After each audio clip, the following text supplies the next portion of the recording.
Hello dear aspirant, welcome to education with DB sir. तो बहुत सारे बच्चे मैसेज कर रहे हैं टेलीग्राम के चलते या फिर यूट्यूब के जो डिस्क्रिप्शंस है वहाँ पर डाल रहे हैं कि जैसे जैसे एग्ज़ाम का डेट नज़दीक आ रहा है फियर ज़्यादा बढ़ रहा है, डर ज़्यादा बढ़ रहा है, क्या करे कैसे करे। अगर मेरे हिसाब से आप देखो तो डरना तो ज़रूरी है, क्योंकि जितना डर आपके अंदर होगा वही आपको गलत चीज़ों से बचाए रखेगा, गलत चीज़ ना करने से बचाए रखेगा। क्योंकि आप एक एस्पिरेंट हो, आपके अंदर तो डर होगा ही होगा, क्योंकि आपका सब कुछ यहाँ पर लगा है। आपका ड्रीम्स है कि आप एक बेटर जॉब पाए और ड्रीम के चलते आप मेहनत कर रहे हो तो फेलियर का डर तो होगा ही होगा। ये नहीं होगा तो क्या होगा, वो नहीं होगा तो क्या होगा, ये तो आशंकाएं मन में रहेगी ही रहेगी। तो इसी के चलते तो आप में डर कुछ ना कुछ आएगा ही आएगा, फियर फैक्टर तो आएगा ही आएगा। लेकिन ये फियर फैक्टर आपको पॉजिटिविटी की तरफ ले जाना चाहिए, क्योंकि ये फियर फैक्टर क्या करेगा, आपको लेजीनेस से बचाएगा, आपको बहानेबाजी से बचाएगा, आपको गलत चीजों से बचाएगा, आपको टाइम वेस्ट करने से बचाएगा। तो इसीलिए मैं कहता हूँ फियर जरूरी है, फियर जरूरी है।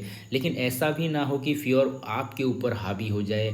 फियर के ऊपर आपको काबू करना पड़ेगा। जितना ज़्यादा आपका काबू होगा फियर के ऊपर, आप उतना बेहतर कर पाओगे। क्योंकि फियर को आप अपनी एनर्जी बना लो, आप अपनी स्ट्रेंथ बना लो। ये फियर ही आपको क्या करेगा, आगे लेके जाएगा। ऐसे सोचोगे तो और बेहतर कर पाओगे। और अपनी ध्यान केवल और केवल आप पढ़ाई पर ही दो, अपनी ध्यान केवल और केवल प्रिपरेशंस पे दो। जितना ज़्यादा हो सके टाइम वेस्ट मत करो, जितना ज़्यादा हो सके PYQ लगाओ, पढ़ो, बहुत सारा क्वेश्चंस आंसर्स करो, डिस्कशन करो, कुछ भी करो, लेकिन टाइम वेस्ट मत करो। जितना टाइम वेस्ट कम करोगे उतना फियर फैक्टर थोड़ा कम हो जाएगा। ओके, तो फियर फैक्टर को डील करने के लिए एक अलग सा वीडियो में लाऊंगा, कोई बात नहीं है। ओके, तो आज का यूनिट हम स्टार्ट करेंगे। आज का unit psychological foundation of education, और हम साइकोलॉजिकल फाउंडेशन ऑफ एजुकेशन के ऊपर 4 वीडियो ऑलरेडी डाल चुके हैं। हम फाउंडेशन से लेके ग्रोथ एंड डेवलपमेंट से लेके एडोलेसेंस एजुकेशन से लेके हम इंटेलिजेंस तक आ चुके थे। आज हम डिस्कस करेंगे learning theory is one of the greatest, one of the most important chapter of psychology. Psychology का सबसे इम्पोर्टेंट चैप्टर जो है वो है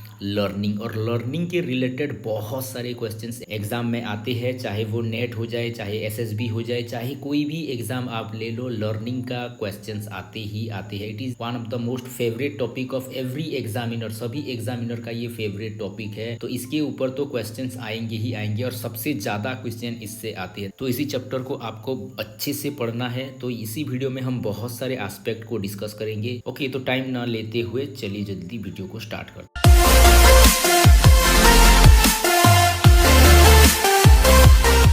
तो पहले हम स्टार्ट करेंगे लर्निंग से। लर्निंग क्या है, लर्निंग के थ्योरीज क्या है, ये सारा कुछ पहले हम फंडामेंटल के तौर पे जान लेते हैं। ओके, लर्निंग एक टाइप का परमानेंट चेंज इन बिहेवियर है, जो कि हमारे एक्सपीरियंस से आता है। परमानेंट चेंज इन बिहेवियर, ये रिलेटिव होता है। रिलेटिव क्यों होता है, क्योंकि आप चेंज को कैसे मेजर करोगे, चेंज को मेजर करने के लिए किसी के साथ आपको कंपेयर करना पड़ेगा। ये कंपेयर करना ही रिलेटिविटी है। ओके, देखो आप ऐसे कह सकते हो कि आपके पास 3 था और 3 से बढ़ के आपके पास 5 हो गया है। तो 5 हो गया है कैसे कह रहे हो, आप 3 से तुलना कर रहे हो, रिलेटिवली इस चेंज को आप मेजर कर रहे हो। तो इसीलिए कहा जा रहा है कि ये रिलेटिवली परमानेंट चेंज है। बिहेवियर में जो चेंज आएगा वही होगा लर्निंग। ओके, और ये लर्निंग एक यूनिवर्सल प्रोसेस है, ये सभी जगह होता है। दुनिया के हर जगह में आप जाओगे लर्निंग होगा। ऐसा नहीं कि लर्निंग किसी का प्राइवेट संपत्ति है या फिर प्राइवेट प्रॉपर्टीज है कि उनके पास ही ये है और दूसरे के पास नहीं है। ये यूनिवर्सल है, यानी कि सभी जगह में, सभी पर्सन में ये दिखाई देगा। ओके, तो फेमस डेफिनेशंस जो है, ये चारों डेफिनेशंस आप अच्छे से याद कर लो, ये बहुत बार क्वेश्चंस आए हैं। ओके, जैसे कि गेट्स कहते हैं learning is the modifications of behaviour through experience and training. Through experience and training, ये कह रहे हैं गेट्स। बहुत ही फेमस डेफिनेशंस है। Learning is the modification of behaviour. हम बिहेवियर को मॉडिफाई करते हैं, कैसे करते हैं, थ्रू एक्सपीरियंस। एक्सपीरियंस के आधार पे, अनुभूति के आधार पे, ट्रेनिंग के आधार पे हम मॉडिफिकेशंस ऑफ बिहेवियर करते हैं। इसी को ही कहा जाता है learning. Learning is the modifications of behaviour. ये तो बहुत बार क्वेश्चंस आया है, टीचिंग एग्जाम में आप ज्यादातर यही क्वेश्चंस ही देखोगे। ओके, फिर पी स्मिथ क्या कहते हैं, पी स्मिथ कहते हैं लर्निंग 3 चीजों का एक्विजिशन है। जैसे कि हम न्यू बिहेवियर एक्विजिट कर रहे हैं, या फिर कोई बिहेवियर ऑलरेडी है तो उसको हम स्ट्रेंथन कर रहे हैं, या फिर कोई ओल्ड बिहेवियर है जो कि गलत बिहेवियर है या फिर बैड बिहेवियर है, उसको हम रिमूव करने की कोशिश कर रहे हैं, या फिर हम इसको वीकनिंग करने की कोशिश कर रहे हैं, उसको कमज़ोर करने की कोशिश कर रहे हैं। तो ऐड हो सकता है, स्ट्रेंथन हो सकता है, या फिर रिमूव करने की हम प्रयास कर रहे हैं। इसी को ही लर्निंग कहा जाता है, ये कहना है पी स्मिथ का। फिर क्रो एंड क्रो क्या कहते हैं? क्रो एंड क्रो कहते हैं लर्निंग एक्विजिशंस है 3 चीज़ों का, habit, knowledge and attitude. Habit, knowledge and attitude, इन तीनों का समूह को कहा जाता है लर्निंग। ओके, फिर स्किनर कहते हैं लर्निंग है प्रोग्रेसिव बिहेवियर एडॉप्शंस या फिर इन्फोर्समेंट, ये कहना है स्किनर का। तो ये चारों जो है ना, ये चारों बहुत ही इंपॉर्टेंट है, इसको अच्छे से याद कर लो। तो शॉर्ट में कहे तो गेट्स क्या कहते हैं? मॉडिफिकेशन ऑफ बिहेवियर के बारे में कह रहे हैं। फिर पी स्मिथ क्या कह रहे हैं? न्यू एडिशन, स्ट्रेंथनिंग या फिर वीकनिंग के बारे में कह रहे हैं। क्रो एंड क्रो कह रहे हैं 3 चीज़ों का एक्विजिट करना, और स्किनर कह रहे हैं प्रोग्रेसिव बिहेवियर एडॉप्शंस। ओके, इसको आप अच्छे से याद कर लो। फिर लर्निंग थ्योरीज जो है, लर्निंग थ्योरीज को हम कई तरह से डिवाइड करते हैं।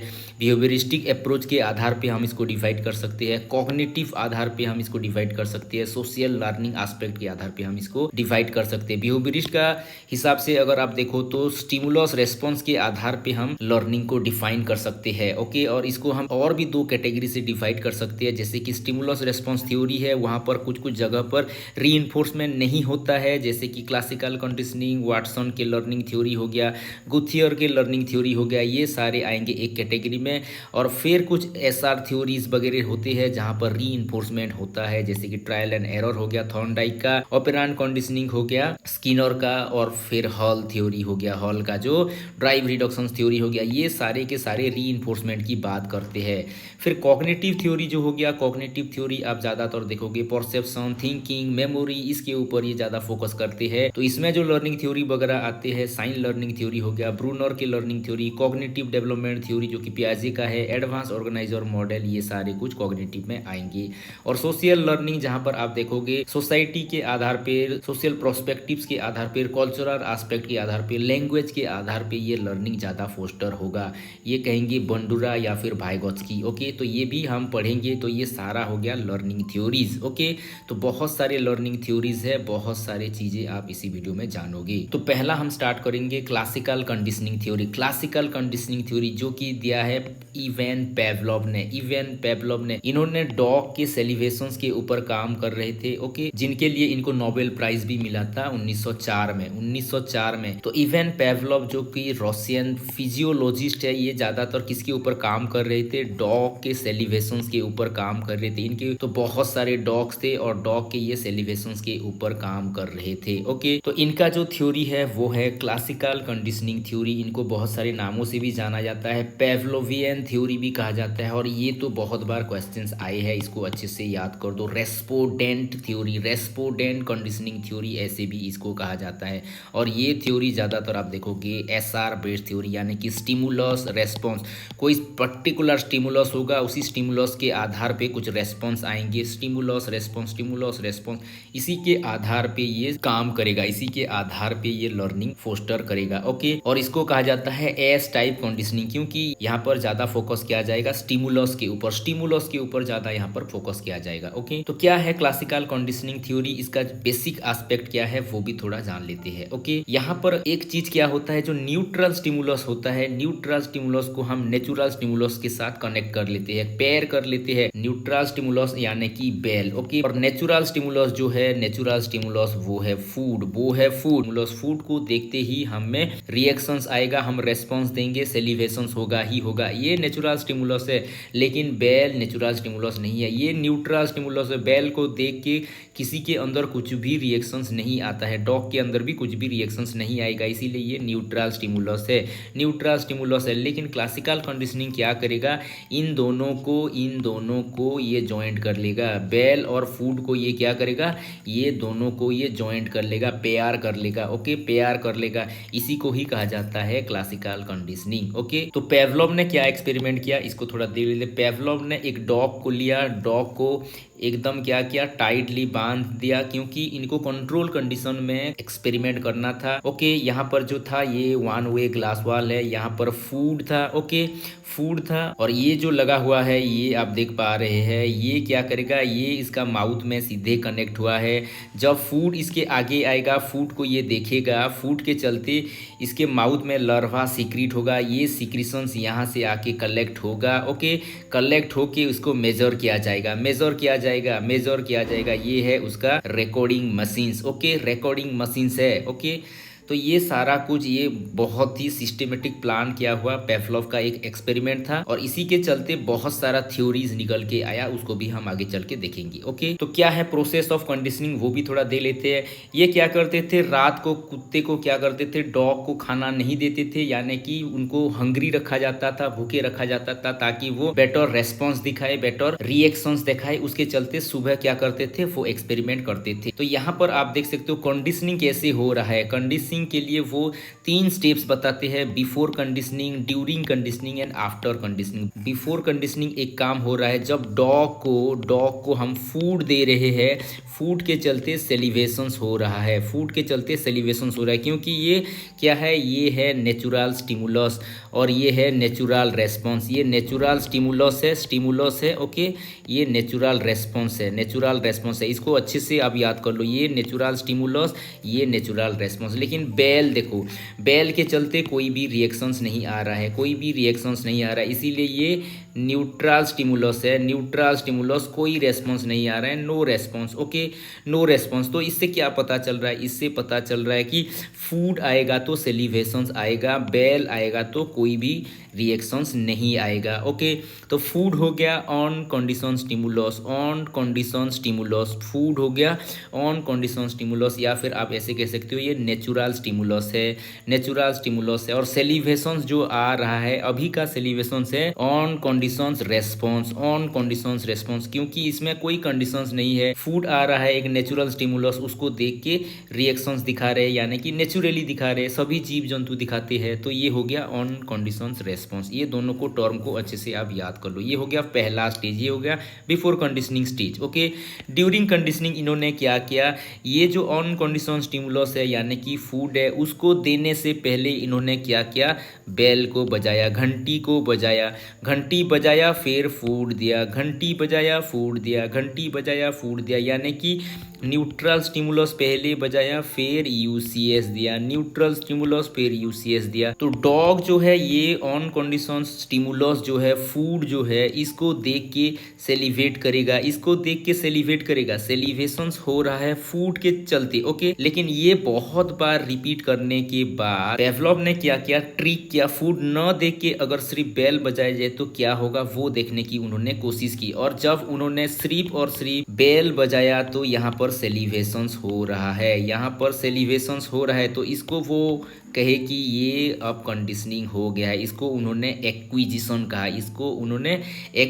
कहा, यानी कि न्यूट्रल स्टिमुलस और ऑन कंडीशन स्टिमुलस ये अब दोनों पेयर हो गए हैं, ये दोनों अब मिक्स हो गए हैं। ये डॉग अब डिफ्रेंशिएट कर ही नहीं पा रहा है, डॉग को लग रहा है कि ये बेल माना फूड है, ये बेल बजेगा तो फूड आएगा, ये ऐसा समझ रहा है। तो ये क्या हो गया, ये एक्विजिशन हो गया। तो आफ्टर कंडीशनिंग देखा गया कि बेल बजने से सेलिवेशंस हो रहा है।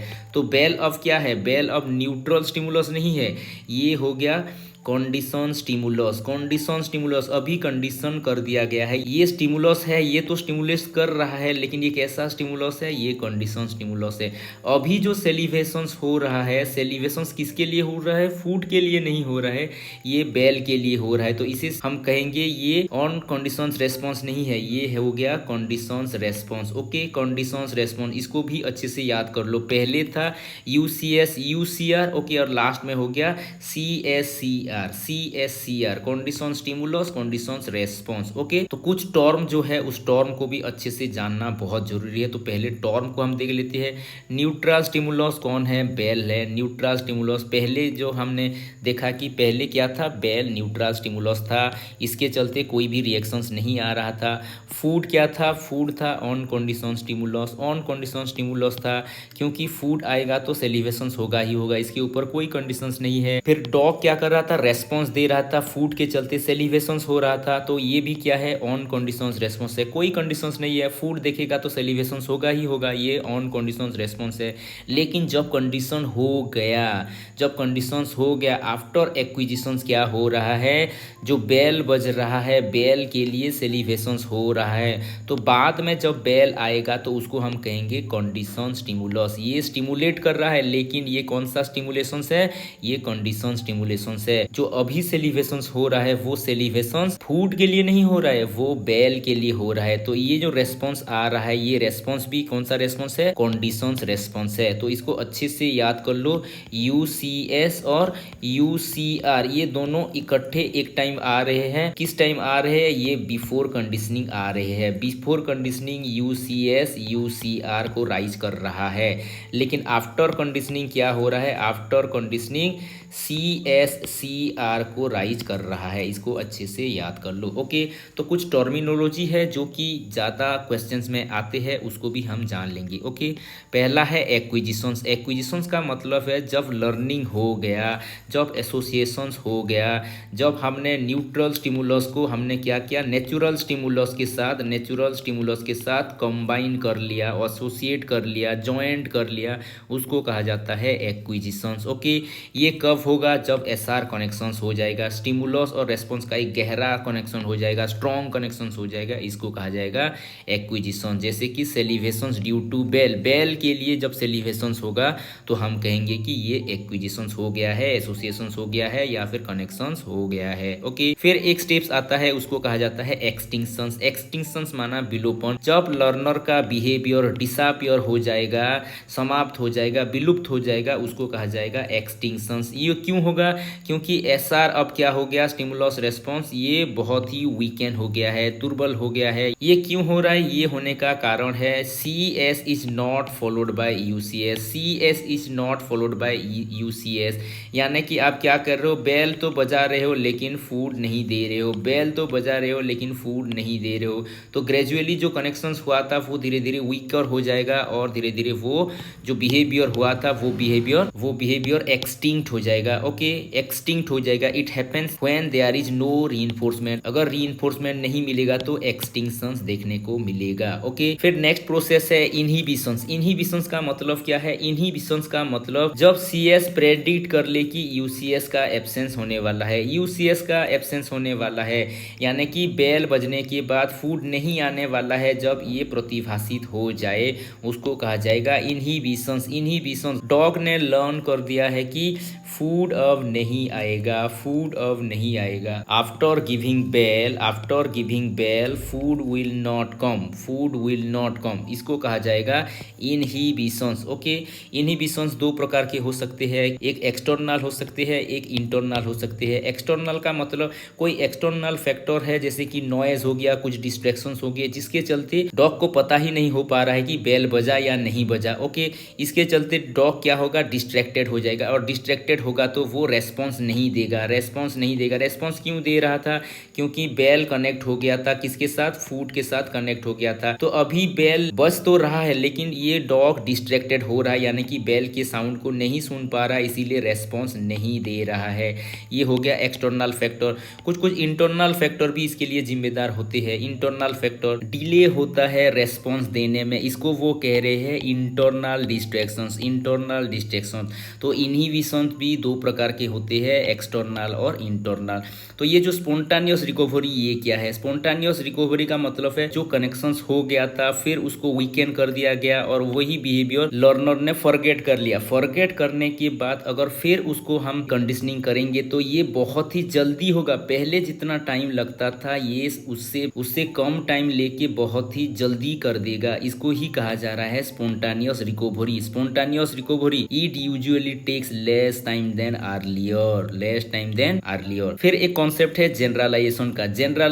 जनरलाइजेशन क्या है, अगर सभी साउंड के लिए डॉग क्या कर रहा है, सेलिब्रेट कर रहा है, तो वो डिस्क्रिमिनेट कर ही नहीं पा रहा है, और इसके चलते सभी साउंड को वो समझ रहा है कि इसके बाद खाना आएगा। तो ये क्या है, ये हो गया जनरलाइजेशन। और लास्ट में है डिस्क्रिमिनेशन का मतलब क्या है, जब डॉग डिफ्रेंशिएट कर पाए कि कौन से साउंड से, कौन से बेल से उसको खाना खाना मिल रहा है और कौन से साउंड से उसको खाना नहीं मिल रहा है, यानी कि वो डिस्क्रिमिनेट कर पा रहा है, डिफ्रेंशिएट कर पा रहा है एक्चुअल स्टिमुलस कौन सा है। ओके, तो इसको कहा जाता है डिस्क्रिमिनेशंस। फिर है टाइप ऑफ कंडीशनिंग, और ये तो नेट का सबसे फेवरेट क्वेश्चन है और आपके एसएसबी में भी ये क्वेश्चंस आते ही आते हैं, तो इसको अच्छे से पढ़ लो। ये भी बहुत इंपॉर्टेंट कॉन्सेप्ट है, क्वेश्चंस बहुत बार इससे आए ही आए हैं। बेसिकली आप जब देखोगे सीएस और यूसीएस में जो टाइमिंग का गैप है, कौन आगे दिया जा रहा है कौन पीछे दिया जा रहा है, एक साथ दिया जा रहा है, कितना टाइम गैप में दिया जा रहा है, ये सारों को लेके हम क्या करेंगे, कंडीशनिंग को दो टाइप में डिवाइड कर सकते हैं। एक है फॉरवर्ड कंडीशनिंग, एक है backward conditioning. Forward conditioning, backward conditioning. Forward conditioning में क्या होगा, कंडीशनिंग ज़्यादा स्ट्रॉन्ग होगा, ज़्यादा स्ट्रेंथन होगा, और बैकवर्ड कंडीशनिंग में आप देखोगे कि कंडीशनिंग क्या होगा, वीकेंड होगा। ओके, फॉरवर्ड कंडीशनिंग तीन टाइप के होते हैं। एक होता है साइमल्टेनियस डिले और ट्रेस, साइमल्टेनियस डिले और ट्रेस, और तो ये क्या क्या है उसको भी थोड़ा देख लेते हैं। ओके, तो पहला है फॉरवर्ड कंडीशनिंग। फॉरवर्ड कंडीशनिंग का मतलब क्या है, when CS preceded UCS, CS preceded UCS, इसको कहा जाता है फॉरवर्ड कंडीशनिंग। यानी कि CS comes before UCS, CS comes before UCS, यानी कि UCS माना हो गया फूड और CS माना हो गया बेल। बेल पहले क्या दिया जा रहा है, पहले बेल दिया जा रहा है, फिर फूड दिया जा रहा है, इसको कहा जाएगा फॉरवर्ड कंडीशनिंग। बेल के बाद फूड, बेल के बाद food, bell comes before food, food के पहले बेल दिया जा रहा है। ओके, इसको कहा जाएगा फॉरवर्ड कंडीशनिंग। ये तीन प्रकार के होते हैं। पहले होते हैं साइमल्टेनियस। साइमल्टेनियस का मतलब एट ए टाइम दिया जा रहा है, CS जिस टाइम दिया जा रहा है UCS उसी टाइम दिया जा रहा है, इसको कहा जाएगा साइमल्टेनियस कंडीशनिंग। CS जिस टाइम दिया जा रहा है UCS भी उसी टाइम दिया जा रहा है, दोनों एट ए टाइम दिया जा रहा है, इसी को कहा जाता है सिमल्टेनियस कंडीशनिंग। ओके, लेकिन डिले कंडीशनिंग में क्या हो रहा है, डिले कंडीशनिंग भी फॉरवर्ड है। ओके, फॉरवर्ड है, लेकिन डिले में क्या हो रहा है, CS जब दिया जा रहा है ये खत्म नहीं हुआ है और हम क्या कर रहे हैं, UCS दे रहे हैं। ये है CS, ये है UCS, यानी कि बेल बजा लेकिन बेल का घंटी खत्म नहीं हुआ है और इसी बीच हम फूड दे रहे हैं, यानी कि ये क्या हो रहा है, ये ओवरलैप हो रहा है, ओवरलैप हो रहा है। बेल पहले आ रहा है फूड के, लेकिन ओवरलैप हो रहा है। CS preceded on set of UCS, on set of UCS हम इसको कह सकते हैं। तो ये सबसे इफेक्टिव माना जाता है, सबसे इफेक्टिव डिलेड कंडीशनिंग को सबसे इफेक्टिव माना जाता है, सबसे इफेक्टिव माना जाता है। इसको अच्छे से याद कर लो, कौन सा कमजोर है कौन सा इफेक्टिव है, ये क्वेश्चंस आते ही आते हैं। तीसरा टाइप का है वो है ट्रेस कंडीशनिंग। तीसरा टाइप का हो गया ट्रेस कंडीशनिंग। यहाँ पर भी बेल पहले आएगा फूड बाद में आएगा, लेकिन यहाँ पर क्या हो रहा है, यहाँ पर टाइम गैप है, टाइम गैप है, यानी कि ये CS हमने दे दिया, ये है CS, बेल बजा दिया, बेल बजने के बाद थोड़ा सा टाइम गैप रहेगा, थोड़ा सा टाइम गैप रहेगा और हम फूड देंगे, UCS देंगे, UCS देंगे, यानी कि यहाँ पर आप देख सकते हो थोड़ा सा गैप आ रहा है, टाइम गैप आ रहा है, इसको कहा जाता है ट्रेस कंडीशनिंग। ट्रेस कंडीशनिंग आप अच्छे से याद कर लो, सबसे इफेक्टिव होता है डिलेड कंडीशनिंग और ये सबसे मोस्टली यूज डिलेड कंडीशनिंग है, लेकिन डिलेड कंडीशनिंग के बाद जो सबसे इफेक्टिव है वो है ट्रेस कंडीशनिंग। डिलेड के बाद जो इफेक्टिव है वो है ट्रेस कंडीशनिंग। लेकिन बैकवर्ड कंडीशनिंग में क्या होगा, हम पहले फूड को देंगे बाद में बेल को देंगे। ओके, पहले फूड को देंगे फिर बाद में बेल को देंगे, यानी कि UCS comes before CS। Okay, food पहले आएगा बेल बाद में आएगा, ये सबसे वीकेस्ट है, सबसे कमज़ोर है। आपने पहले फूड दे दिया है तो फूड वो खाने में मशगूल है, फिर बेल को बजाया, कोई फ़र्क नहीं पड़ता, डॉग को कोई फ़र्क नहीं पड़ता। तो यहाँ का अगर हम देखेंगे तो कितना कितना किसके साथ कनेक्शंस हो रहा है, यहाँ पर आप देखोगे जो डिलेड कंडीशनिंग है सबसे ज़्यादा कंडीशनिंग यहाँ पर होता है। उसके बाद अगर देखोगे ट्रेस कंडीशनिंग में होगा, उसके बाद अगर देखोगे साइमल्टेनियस में होगा, साइमल्टेनियस में होगा, उसके बाद आप देखोगे तो बैकवर्ड कंडीशनिंग में होगा। ये है इसका एक्चुअल सीक्वेंस। डिलेड भी दो प्रकार के होते हैं, एक होता है शॉर्ट डिले डिले, ओके, एक होता है लॉन्ग डिले। यहाँ पर भी आप देखोगे शॉर्ट डिले में ज़्यादा इम्पैक्ट रहता है, शॉर्ट डिले में ज़्यादा इम्पैक्ट होता है, लॉन्ग डिले में कम इम्पैक्ट रहता है। तो इसको अगर आप अपडेट करोगे तो शॉर्ट डिले पहले रहेगा, लॉन्ग डिले बाद में रहेगा, फिर रहेगा ट्रेस, फिर रहेगा साइमल्टेनस, फिर रहेगा बैकवर्ड। ओके, तो ये सारे हो गए रियल सीक्वेंस। ओके, तो क्या है क्लासिकल कंडीशनिंग का एप्लीकेशंस, वो भी थोड़ा देख लेते हैं। ओके, क्लासिकल कंडीशनिंग ज्यादातर क्या कर रहा है, ये कनेक्शंस की बात कर रहा है, यानी कि नेचुरल स्टिमुलस के साथ न्यूट्रल स्टिमुलस की कनेक्शंस की बात करता है। तो इसी के चलते हम क्या कर सकते हैं, गुड हैबिट फॉर्मेशन कर सकते हैं। अगर कनेक्शंस हम फूड की कर रहे हैं तो हैबिट का भी कनेक्शंस कर सकते हैं। उसके साथ साथ हम बैड हैबिट को रिमूव भी कर सकते हैं।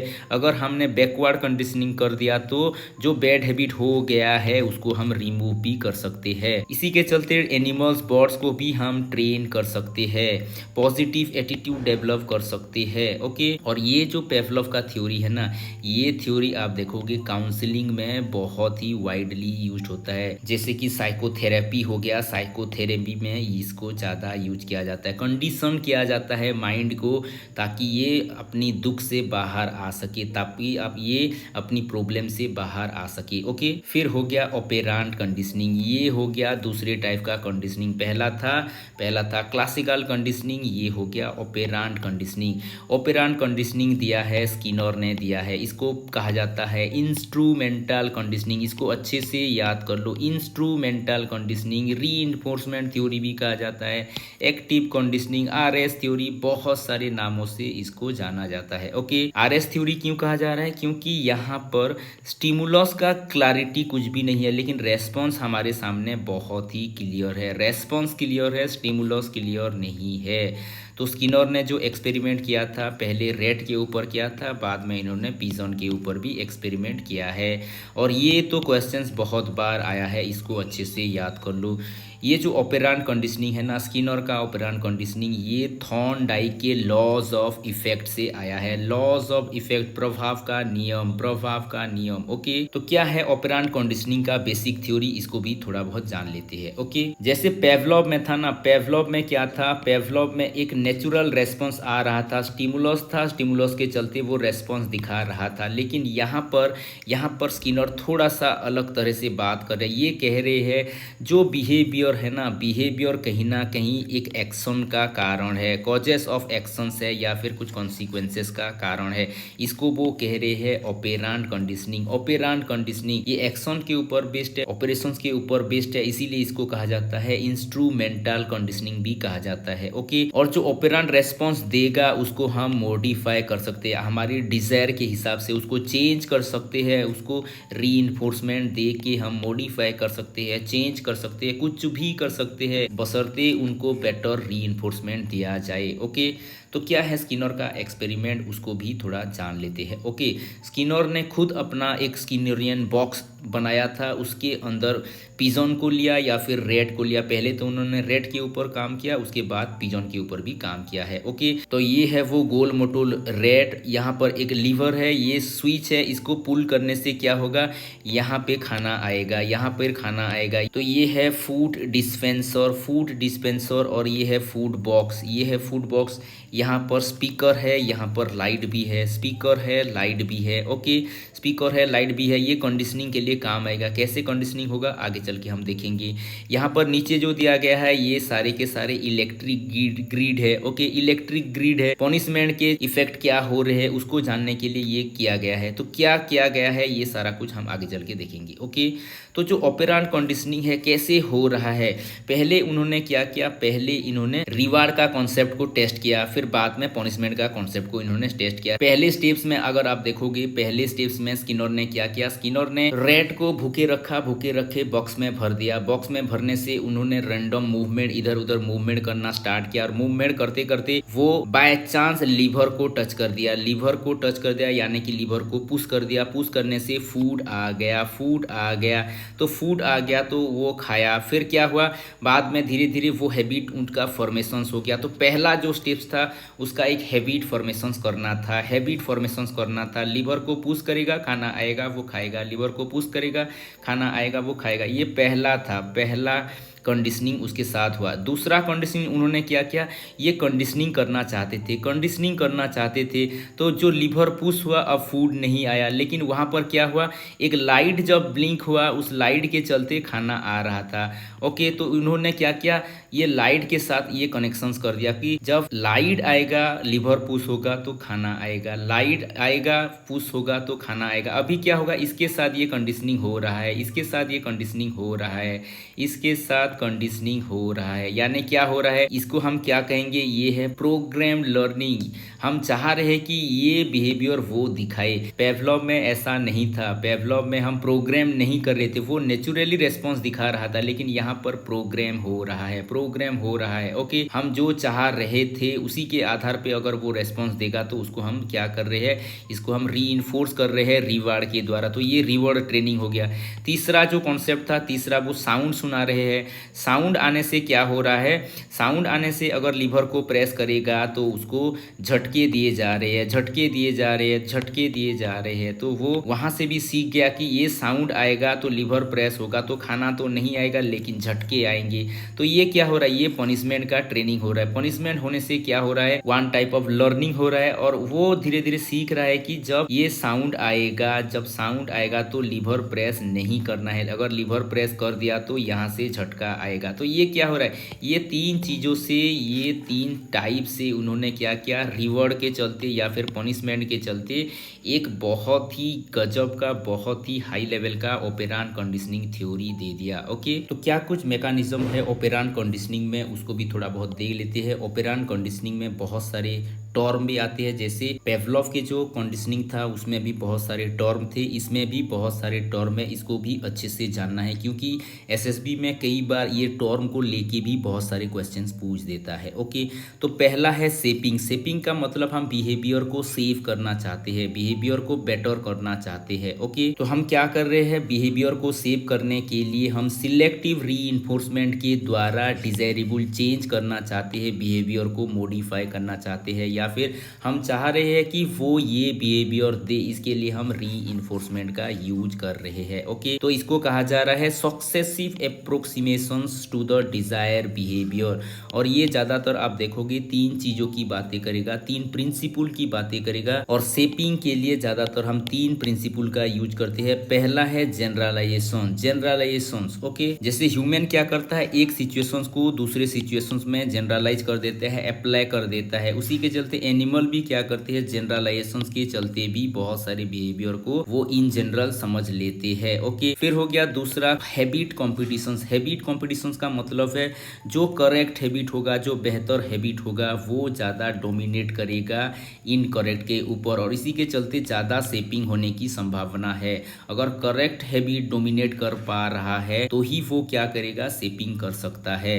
और लास्ट में है चेनिंग। चेनिंग का मतलब है अगर आप लिंक कर पा रहे हो, आप चॉइस दे पा रहे हो उसको, तो वो ज़्यादा शेपिंग हो सकता है। ओके, तो शेपिंग के चलते सिर्फ आपको इतना याद करना है कि शेपिंग वह प्रक्रिया है जिसके द्वारा हम डिजायर बिहेवियर को चेंज करते हैं थ्रू रीइंफोर्समेंट। ओके, फिर हो गया एक्सटिंक्शंस। एक्सटिंक्शंस का मतलब क्या है, एक्सटिंक्शंस का मतलब है जो हमने रीइंफोर्समेंट दिया था, रीइंफोर्समेंट अब विथड्रॉ कर लिया गया है, और विथड्रॉ करते ही क्या होगा, वो जो बिहेवियर वो दिखा रहा था वो अब एक्सटिंक्ट हो जाएगा, विलुप्त हो जाएगा। ओके, फिर हो गया स्पॉन्टेनियस रिकवरी। जैसे वहां पर भी स्पॉन्टेनियस रिकवरी का कॉन्सेप्ट था, यहाँ पर भी स्पॉन्टेनियस रिकवरी का कॉन्सेप्ट है। तो इसका मतलब क्या है, इसका मतलब है जो बिहेवियर फॉरगेट हो गया है उसको हम क्विकली फिर लर्न करा सकते हैं क्योंकि वो कंडीशनिंग पहले से हुआ था। ओके, और वो बाद में वीकन हो गया, लेकिन अभी स्पॉन्टेनियस रिकवरी के चलते फिर हम उसको रिट्राइव कर सकते हैं, लेकिन रिट्राइव में बहुत ही कम टाइम लगेगा, क्विकली ये होगा, लेस टाइम लगेगा। ओके, फिर हो गया रीइंफोर्समेंट के बारे में, क्योंकि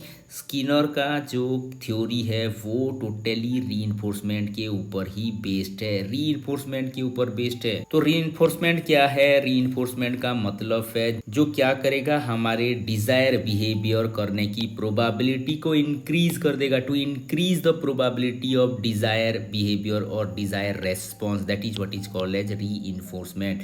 तो रीइंफोर्समेंट कितने टाइप का है, दो टाइप का है, एक होता है पॉजिटिव रीइंफोर्समेंट, एक होता है नेगेटिव रीइंफोर्समेंट। रीइंफोर्समेंट। इसको समझने के लिए आपको थोड़ा समझना पड़ेगा रिवॉर्ड और पनिशमेंट का कॉन्सेप्ट को। रिवॉर्ड क्या है और पनिशमेंट क्या है। रिवॉर्ड जो है हमको क्या मिलेगा, हमको ज़्यादातर हैप्पी करेगा। ओके, पनिशमेंट क्या करता है, पनिशमेंट हमको सैड फील करेंगे। तो रिवार्ड भी यहाँ पर पॉजिटिव होता है, नेगेटिव होता है। पनिशमेंट भी पॉजिटिव होता है, नेगेटिव होता है। ओके, इसको अच्छे से याद करने के लिए आप ऐसे सोचो कि पॉजिटिव माना ऐड, ओके, ऐड करना, और नेगेटिव माना रिमूव करना। ओके, पॉजिटिव माना ऐड करना, नेगेटिव माना रिमूव करना।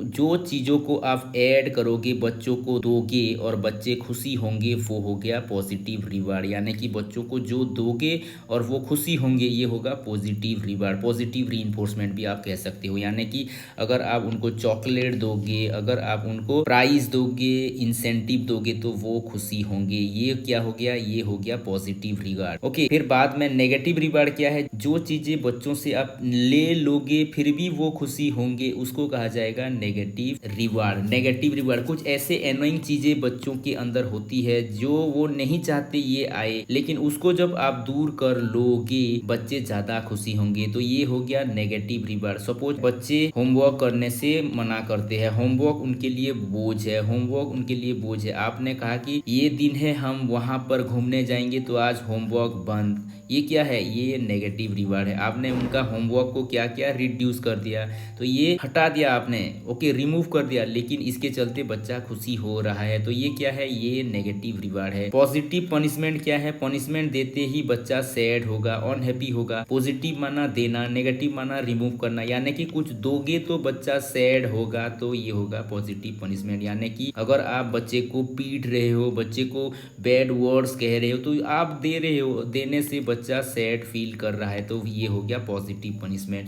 बच्चे का कोई फेवरेट चीज़ है, आप उसको ले लिए, रिमूव कर दिया, रिमूव करने से बच्चा सैड हो गया, तो ये क्या हो गया, ये नेगेटिव पनिशमेंट है। तो ये हो गया positive reward, negative reward, positive punishment और नेगेटिव पनिशमेंट। ओके, फिर हो गया शेड्यूल ऑफ रीइंफोर्समेंट। शेड्यूल के ऊपर भी क्वेश्चंस बहुत सारे आते हैं, इसको भी अच्छे से समझ लो। फिर हो गया schedule of reinforcement. Schedule of reinforcement, कब रीइंफोर्समेंट दिया जाता है, ये कैसा है, इसके ऊपर भी बहुत सारा क्वेश्चंस आते हैं, क्योंकि schedule is very very important in term of Skinner. Skinner का जो शेड्यूल है ये बहुत ही हाई लेवल पे शेड्यूल के ऊपर काम किया है। तो शेड्यूल क्या है, कैसे दिया जाता है, किस टाइम पर दिया जाता है तो इम्पैक्टिव होगा, किस टाइम पर दिया जाएगा तो इम्पैक्टिव नहीं होगा, यही है शेड्यूल बेस्ड रीइंफोर्समेंट। तो ये दो टाइप के शेड्यूल के बारे में ये बात करते हैं।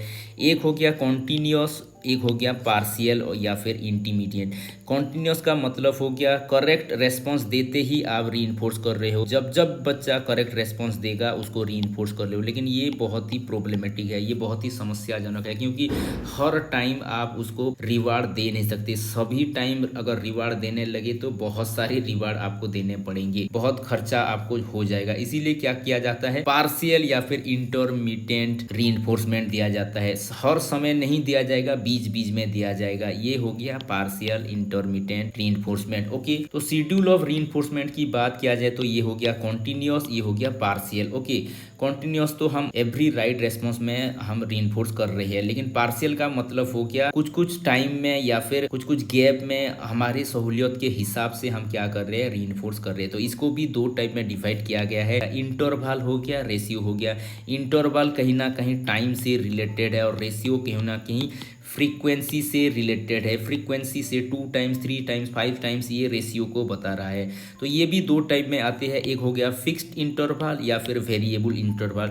फिक्स्ड इंटरवल का मतलब हो गया फिक्स टाइम में आप दे रहे हो, फिक्स टाइम गैप में दे रहे हो, यानी कि 5 मिनट के बाद हर 5 मिनट में आप दे रहे हो। ओके, वेरिएबल का मतलब हो गया कोई भी टाइम में दे रहे हो, 2 मिनट में दिए थे अब क्या कर रहे हो, अब 3 मिनट में दे रहे हो, अब 6 मिनट में दे रहे हो। कोई भी टाइम का फिक्स्ड नहीं है, यहाँ पर फिक्स्ड वैल्यू नहीं है, यहाँ पर वेरिएबल इंटरवल है। ओके, यहाँ पर फिक्स था यानी कि 5 मिनट में दे रहे थे, फिर 15 मिनट में दे रहे, फिर 15 मिनट में दे रहे, ये फिक्स्ड टाइम के गैप में आप दे रहे हो। ओके, लेकिन यहाँ पर कोई फिक्स टाइम नहीं है, वेरिएबल्स टाइम में आप दे रहे हो। रेशियो क्या है, रेशियो का मतलब फ्रीक्वेंसी आधार पे, फिक्स्ड फ्रीक्वेंसी के आधार पे, यानी कि 2 टाइम के बाद आप दे रहे हो, 4 टाइम के बाद आप दे रहे हो, 6 टाइम के बाद आप दे रहे हो। एक फिक्स्ड फ्रीक्वेंसी है उसी के आधार पे आप दे रहे हो, ये हो गया फिक्स्ड रेशियो। लेकिन वेरिएबल रेशियो का मतलब एक बार आपने दिया था, अब 5 बार दे रहे हो, या फिर 6 बार में दे दिया, फिर 10 नंबर बार आप दे रहे हो, फिर 11 नंबर में दे दिया, फिर 12 नंबर में दे दिया, अभी 19 नंबर में दे रहे हो। कब दे रहे हो कोई मालूम नहीं है, कोई भी इसका मालूम नहीं है। ओके, तो यहाँ पर आप देखोगे कि सबसे जो प्रभावशाली है ये है वेरिएबल रेशियो, क्योंकि बच्चे बच्चे ये गैस नहीं कर पा रहे कब मिलेगा, लेकिन वो सोच रहे फिर नेक्स्ट मिल जाएगा, नेक्स्ट मिल जाएगा, ऐसे करके वो खुद को प्रिपेयर कर रहे हैं, एक्साइटेड हो रहे हैं, लेकिन कब मिलेगा उनको पता नहीं। इसके चलते वो बेटर रेस्पॉन्स दे रहे हैं। तो जो वेरिएबल रेशियो है सबसे इम्पैक्टिव ये है, सबसे इम्पैक्टिव ये है। लेकिन यहाँ पर आप देखो जो फिक्स्ड इंटरवल है ना, जो फिक्स्ड इंटरवल है ये सबसे वर्स्ट है, सबसे वर्स्ट है, क्योंकि बच्चे यहाँ पर गैस कर लेंगे, बच्चे यहाँ पर अनुमान कर लेंगे ये 5 मिनट होने वाला है, अभी राइट कर लो, अभी आपको प्राइज मिलेगा, ये 10 मिनट होने वाला है, आपको राइट कर लो। बीच में बच्चे सोए हुए भी होंगे, कोई उत्तर नहीं दे रहा है, तो ये क्या है, ये रीइंफोर्स नहीं है। तो यहाँ पर क्या हो रहा है, 10 मिनट में वो क्या किया, रेस्पॉन्स दे दिया, फिर 4 मिनट तक आराम से बैठा है, फिर 15 मिनट आते ही फिर राइट रेस्पॉन्स दे दिया। तो यहाँ क्या हो रहा है, यहाँ पर आपका राइट रीइंफोर्समेंट नहीं हो रहा है, यहाँ पर राइट रेस्पॉन्सेस नहीं आ रहा है, तो इसीलिए इसको कहा जाता है ये है सबसे वर्स्ट। ओके, तो मोस्ट इफेक्टिव हो गया वेरिएबल रेशियो और लीस्ट इफेक्टिव हो गया फिक्स्ड इंटरवल। ओके, इसको भी अच्छे से याद कर लो, ये भी क्वेश्चंस बहुत बार आए हैं। तो ऑपरेंट कंडीशनिंग में भी बहुत सारे टाइप ऑफ ट्रेनिंग की बात किया जाता है। यहाँ पर ज्यादातर आप देखोगे 6 टाइप ऑफ लर्निंग की बात किया जाता है ऑपरेंट कंडीशनिंग में। रिवर्ड ट्रेनिंग हो गया, ओमिशंस ट्रेनिंग हो गया, डिस्क्रिमिनेशन ट्रेनिंग हो गया, ये सारा कुछ ऐसे ट्रेनिंग है। तो रिवर्ड ट्रेनिंग क्या है, रिवर्ड ट्रेनिंग आप देखो कि ये पॉजिटिव रीइंफोर्समेंट है, यानी कि ये दिया जाएगा, यहाँ पर जिसको दिया जाएगा वो रेस्पॉन्स करेगा, रेस्पॉन्स करेगा, रेस्पॉन्स मेड है, लेकिन यहाँ पर कोई चॉइस नहीं दिया जाएगा, यू हैव टू डू, आपको करना पड़ेगा, करोगे तो ही रिवॉर्ड मिलेगा। तो इसको कहा जाता है पॉजिटिव रीइंफोर्समेंट ट्रेनिंग। जैसे कि एग्जाम्पल है, do this you will be reward, ये करोगे तो आपको रिवॉर्ड मिलेगा। ये हो गया क्या, ये हो गया रिवॉर्ड ट्रेनिंग। इसको लेके क्वेश्चंस आता है, ये जो पहला लाइन में लिखा है ना, positive reinforcement, response made, Q absent, ये क्वेश्चंस आता है, ये किस में होगा, ऐसे करके क्वेश्चंस पूछेगा, ये होगा रिवॉर्ड ट्रेनिंग में। ओके, यहाँ पर हम रिवॉर्ड दे रहे हैं, हम चाह रहे हैं बच्चे क्या करें, ये रेस्पॉन्स दे और उसी रेस्पॉन्स को हम स्ट्रेंथन करना चाहते हैं, इसीलिए हम रिवॉर्ड देंगे। ओके, रिवॉर्ड देना यानी कि पॉजिटिव है, बच्चे रेस्पॉन्स कर रहे हैं इसीलिए रेस्पॉन्स मेड है, लेकिन हम उनको चॉइस नहीं दे रहे हैं इसीलिए क्यू एब्सेंट है। ओके, फिर दूसरा जो टाइप है वो है ओमिशंस। ओमिशंस, ये भी ओमिशंस में क्या हो रहा है, यहाँ पर भी हम प्राइज देंगे, हम चाह रहे हैं कि बच्चे कुछ न करे, कुछ स्पेसिफिक कार्य जो हम चाह रहे हैं बच्चों में आ रहे हैं वो कार्य वो ना करे, कोई दुष्टता हो गया, कोई बिहेवियर हो गया जो उसको बिगाड़ रहे हैं, हम चाह रहे हैं वो बिहेवियर वो ना करे, यानी कि यहाँ पर रेस्पॉन्स विथहेल्ड हो जाएगा, रेस्पॉन्स विथहेल्ड हो जाएगा, यहाँ पर चॉइस दिया नहीं जाएगा, क्यों यहाँ पर एब्सेंट है। तो इसी में क्या हो रहा है, यहाँ पर हम चाह रहे हैं कि बच्चे का कोई अनवांटेड बिहेवियर उसको स्टॉप कर दिया जाए, उसको बंद कर दिया जाए। ओके, तो यहाँ पर रिवार्ड दिया जाएगा टू स्टॉप द बिहेवियर। तो इसका एग्जाम्पल क्या होगा, एग्जाम्पल होगा don't do this you will be rewarded, अगर तुम ये नहीं करोगे तो तुम्हें रिवार्ड दिया जाएगा, प्राइज दिया जाएगा। ये हो गया ओमिशंस, यहाँ पर पॉजिटिव है, इसके साथ साथ विथहेल्ड है और क्यू एब्सेंट है, पॉजिटिव है, विथहेल्ड है, क्यू एब्सेंट है। इसमें क्या था, पॉजिटिव है, रेस्पॉन्स भी है और क्यू एब्सेंट है, इसको ऐसे याद करो। ओके, फिर तीसरा जो हो गया डिस्क्रिमिनेशन ट्रेनिंग। डिस्क्रिमिनेशन ट्रेनिंग में भी आपको प्राइज दिया जाएगा और यहाँ पर आपको करना पड़ेगा, रेस्पॉन्स देना पड़ेगा, लेकिन यहाँ पर आपको चॉइस दिया जाएगा, यहाँ पर आपको चूज करना पड़ेगा, giving reward for the right choice. हम चाह रहे हैं कि 2 चॉइसेस में आपको ये करना है, ये नहीं करना है, ये करना है, ये नहीं करना है। अगर आप ये करोगे तो आपको रिवार्ड दिया जाएगा। दिया जाना यानी कि एड यानी कि पॉजिटिव रीइंफोर्समेंट। पॉजिटिव रीइंफोर्समेंट आप क्या करोगे, रेस्पॉन्स दोगे। यहाँ पर क्यू भी प्रेजेंट है, PRC यहाँ पर होगा। तो एग्जाम्पल क्या हो जाएगा, एग्जाम्पल होगा सपोज ये स्टेप्स 1 है, स्टेप्स 2 है ये, ओके। तो स्टेप्स 1 को फॉलो करोगे तो आपको रिवार्ड मिलेगा, स्टेप्स 2 को फॉलो करोगे तो कुछ भी नहीं मिलेगा। यानी कि आप पढ़ाई करोगे तो आपको हम घुमाने ले जाएंगे, अगर आप टीवी देखते रहोगे तो हम आपको घुमाने नहीं ले जाएंगे। ये क्या है, ये डिस्क्रिमिनेशन ट्रेनिंग दिया जा रहा है। फिर चौथा जो है वो है एस्केप ट्रेनिंग। ये नेगेटिव है, नेगेटिव है। नेगेटिव मतलब रिमूव कर देना, रिमूव कर देना। यहाँ पर रेस्पॉन्स करना पड़ेगा, जो लर्नर होगा, जो बच्चा होगा उसको करना पड़ेगा। यहाँ पर कोई चॉइस नहीं दिया जाएगा, ओके। तो यहाँ पर आप ज़्यादातर देखोगे ना, ये जो पहला 3 है ये तीनों के तीनों पॉजिटिव है, पॉजिटिव है। यहाँ पर हम क्या कर रहे हैं, हम रिवॉर्ड दे रहे हैं, ओके। लेकिन ये जो 3 आएगा ना, ये एस्केप ट्रेनिंग हो गया, पनिशमेंट ट्रेनिंग हो गया, या फिर एक्टिव एविडेंस, ये नेगेटिव रीइंफोर्समेंट है, नेगेटिव रीइंफोर्समेंट है। जैसे कि आप देख सकते हो पनिशमेंट ट्रेनिंग में भी नेगेटिव रीइंफोर्समेंट है। यहाँ पर रेस्पॉन्स विथहेल्ड हो रहा है, यहाँ पर क्यू नहीं है यानी कि एब्सेंट है। यहाँ पर भी हम क्या कर रहे हैं, यहाँ पर भी हम कुछ रेस्पॉन्स को विथहेल्ड करने की कोशिश कर रहे हैं। यानी कि हम बच्चे को या फिर हम सब्जेक्ट को क्या करना चाह रहे हैं, वो अगर विथहेल्ड करेगा तो ही हम क्या करेंगे, तो ही हम उसका कुछ बुरा चीज जो है उसको हम विथहेल्ड करेंगे, उसको हम निकाल लेंगे, रिमूव कर देंगे। ये है नेगेटिव रीइंफोर्समेंट, ये है रेस्पॉन्स विथहेल्ड। यहाँ पर चॉइसेस नहीं है। जैसे कि आप सोच सकते हो कोई डॉग है, ओके, कोई डॉग है, वो क्या कर रहा है, वो फर्नीचर को बाइट कर रहा है, च्यू कर रहा है, तो हमने उसके ऊपर यील्ड कर दिया। यील्ड क्या है, एक टाइप ऑफ पनिशमेंट है। वो यील्ड करते ही वो समझ जाएगा कि फर्नीचर को च्यू नहीं करना है। तो इसमें क्या हो रहा है, यहाँ पर ये पनिशमेंट ट्रेनिंग है, पनिशमेंट ट्रेनिंग है। और जो लास्ट है वो है एक्टिव एविडेंस। एक्टिव एविडेंस ये भी तो नेगेटिव है, लेकिन यहाँ पर रेस्पॉन्स करना पड़ेगा। यहाँ पर चॉइसेस है, आपको इधर जाना है या फिर उधर जाना है। जैसे कि आप एग्जाम्पल के हिसाब से देख सकते हो, रेड को 2 चीजें जाना है। यहाँ पर एक बॉक्स है, एक बॉक्स यहाँ है, लेकिन ये बॉक्स में हमने क्या किया है, ये बॉक्स में हम इलेक्ट्रिक के द्वारा इसको हमने कंडीशनिंग कर दिया है, कंडीशनिंग कर दिया है। इसको समझ आ गया है कि जहां पर रेड लाइट आ रहा है वहां पर जाना नहीं है, जाएंगे तो यहाँ पर झटका लगेगा, यहाँ पर मुझे जाना है, यहाँ पर जाना है। यहाँ पर क्या कर रहे हैं, हम इसको चॉइस दे रहे हैं, क्यू प्रेजेंट है, रेड को हम रेस्पॉन्स करने के लिए फोर्स कर रहे हैं, और इसको ये अवॉइड करेगा क्योंकि यहाँ पर जाने से इलेक्ट्रिक शॉक लगेगा, तो ये यहाँ पर जाएगा, यहाँ पर जाएगा। ये है एक्टिव एविडेंस। इसको आप कैसे याद कर सकते हो, इसको याद करने का ट्रिक है रोड इपा, ओके, रोड इपा ऐसे करके हम याद करते हैं, ओके। रोड इपा, रोड इपा क्या है, ये है रिवार्ड, ये है ओमिशंस, ये है डिस्क्रिमिनेशन, ये है एस्केप, ये है पनिशमेंट, और ये है एक्टिव एविडेंस। ये पॉजिटिव है, पॉजिटिव माना यहाँ पर कुछ दिया जाएगा, ऐड किया जाएगा, ऐड करते ही क्या होगे, आप खुशी होगे, आप खुशी होगे। यहाँ पर क्या होगा, यहाँ पर नेगेटिव है, ये नेगेटिव माना कुछ आपका ले लिया जाएगा।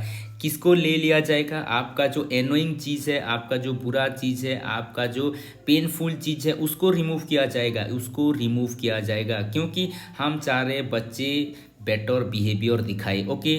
तो यहाँ पर क्या हो रहा है, यहाँ पर ज़्यादातर आप देखोगे मिडिल पार्ट जो है, मिडिल पार्ट, ये दोनों का जो मिडिल पार्ट है, ये दोनों में क्या होगा, रेस्पॉन्स को विथहेल्ड कर दिया जाएगा, विथहेल्ड कर दिया जाएगा। यानी कि आपको रेस्पॉन्स को विथड्रॉ करना है, कुछ काम नहीं करना है। यहाँ पर कुछ काम नहीं करने से क्या होगा, आपको रिवार्ड मिलेगा। यहाँ पर कुछ काम नहीं करने से क्या होगा, आपका कुछ जो बुरा चीज़ है उसको रिमूव कर दिया जाएगा, आपका कुछ बोर्डन जो है उसको रिड्यूस कर दिया जाएगा। और लास्ट में जो है, लास्ट पॉइंट आप देखो, लास्ट पॉइंट क्या है, ये यहाँ पर क्यू प्रेजेंट होगा, क्यू प्रेजेंट होगा माना यहाँ पर चॉइस दिया जाएगा, ये करोगे या ये करोगे, ये करोगे तो आपको रिवार्ड मिलेगा। यहाँ पर भी ठीक वैसा ही है, ओके, ठीक वैसा ही यहाँ पर भी चॉइसेस दिया जाएगा, चॉइसेस दिया जाएगा। तो ये सिमिलर जैसा ही है, यहाँ पर जैसा है यहाँ पर वैसा है, ओके। तो सिर्फ आपको याद करना है, पहला वाला पॉजिटिव है, दूसरा वाला नेगेटिव है, ओके। तो क्या है इसका एजुकेशनल इम्प्लीकेशंस, ये भी देख लेते हैं। ये ज़्यादातर आप देखोगे प्रोग्राम लर्निंग की ये बात करेगा, प्रोग्राम लर्निंग की बात करेगा। हम जो बिहेवियर चाह रहे हैं वो बिहेवियर बिहेवियर को हम फोस्टर करने की कोशिश करेंगे थ्रू रीइंफोर्समेंट। ओके, रीइंफोर्समेंट के द्वारा हम प्रोग्राम लर्निंग करा सकते हैं। Okay, behaviour can be reinforce, कोई भी बिहेवियर को हम रीइंफोर्स कर सकते हैं रिवार्ड ट्रेनिंग के द्वारा। कोई भी अनवांटेड बिहेवियर है तो हम इसको रिड्यूस भी कर सकते हैं पनिशमेंट ट्रेनिंग के द्वारा। ओके, और ये बहुत ही ज़्यादा इम्फासिस करता है शेड्यूल ऑफ रीइंफोर्समेंट के ऊपर। तो ये हो गया एजुकेशनल इम्प्लीकेशंस ऑफ स्किनर। फिर जो तीसरा कॉन्सेप्ट है, ये भी क्वेश्चंस बहुत बार आता है, ये हो गया insightful learning theory. Insightful learning theory किसने दिया है? ये दिया है कोहलर ने। कोहलर ने एक्सपेरिमेंट किया था एक चिंपैंजी जिसका नाम है सुल्तान, और इन्होंने बहुत सारी चिंपांजी के ऊपर काम किया है और इन्होंने इसके ऊपर लेके एक बुक्स भी लिखा है जिसका नाम है mentality of apps in 1925। Okay, और ये ज्यादातर जो भी हायर लेवल का जो एनिमल्स थे उनके ऊपर काम किया हुआ है। उन्होंने देखा कि ज़्यादातर ये लर्निंग किसके ऊपर बेस्ड है? परसेप्शन, थिंकिंग, अंडरस्टैंडिंग, इसके ऊपर ज़्यादा बेस्ड है। और इनसाइटफुल कॉन्सेप्ट जो है आप देखोगे, ये जो जेस्टल साइकोलॉजी है, जस्टल साइकोलॉजी, इसी के ऊपर ये इर्द गिर्द घूमता है। जेस्टल साइकोलॉजी में क्या होता है, जो मैक्स वेर्दिमर है, कोहलर है, कोफका है, ये सारे इसी में आते हैं। और इसका जो मेन कॉन्सेप्ट है, whole is always greater than sum of its parts. Okay, sum of its parts, part से ये ज्यादा बड़ा है, होल हमेशा पार्ट से बड़ा होता है। ये कहना है इनसाइटफुल लर्निंग वालों का या फिर जेस्टाल्ट साइकोलॉजिस्ट का। ओके, तो क्या है बेसिक थ्योरी, उसको भी थोड़ा समझ लेते हैं।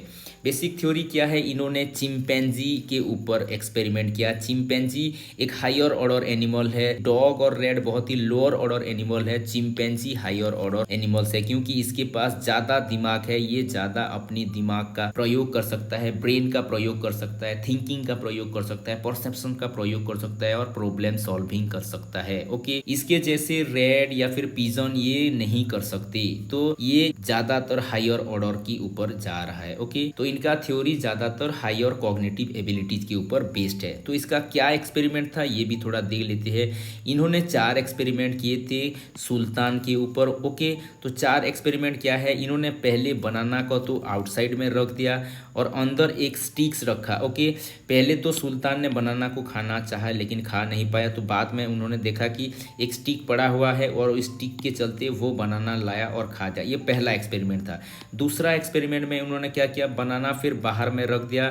सुल्तान अब भूखा है तो क्या करेगा, वो खाना लाने के लिए एक स्टिक से लाने की कोशिश किया, लेकिन बनाना अब दूर है तो वो नहीं ला पाया। ओके, अब वो 2 स्टिक्स का सहारा ले रहा है। वहां पर और एक स्टिक्स पड़ा था लेकिन उस स्टिक्स को ज्वाइंट करना था, ज्वाइंट करके वो क्या कर रहा है, वो बनाना को रीच करके उसको खा रहा है। ये दूसरा एक्सपेरिमेंट था। तीसरा एक्सपेरिमेंट उन्होंने क्या किया, तीसरा एक्सपेरिमेंट अंदर में ऊपर में बनाना को रख दिया, बॉक्सेस रख दिया। एक बॉक्स था लेकिन ऐसे वो नहीं जा पा रहा था, यहाँ पर जैसे आप देख रहे हो कि ऐसे वो नहीं ला पा रहा है, लेकिन बॉक्स के ऊपर चढ़ के वो ला पा रहा है। ओके, तो ऐसे करके तीसरा एक्सपेरिमेंट हुआ। पहले 1 बॉक्स वाला एक्सपेरिमेंट हुआ, फिर ऐसे करके उन्होंने 4th एक्सपेरिमेंट भी किया। 4th एक्सपेरिमेंट में उन्होंने 2 बॉक्सेस रख दिया, बॉक्सेस को इधर उधर रख दिया, फिर बनाना को और ऊंचा रख दिया।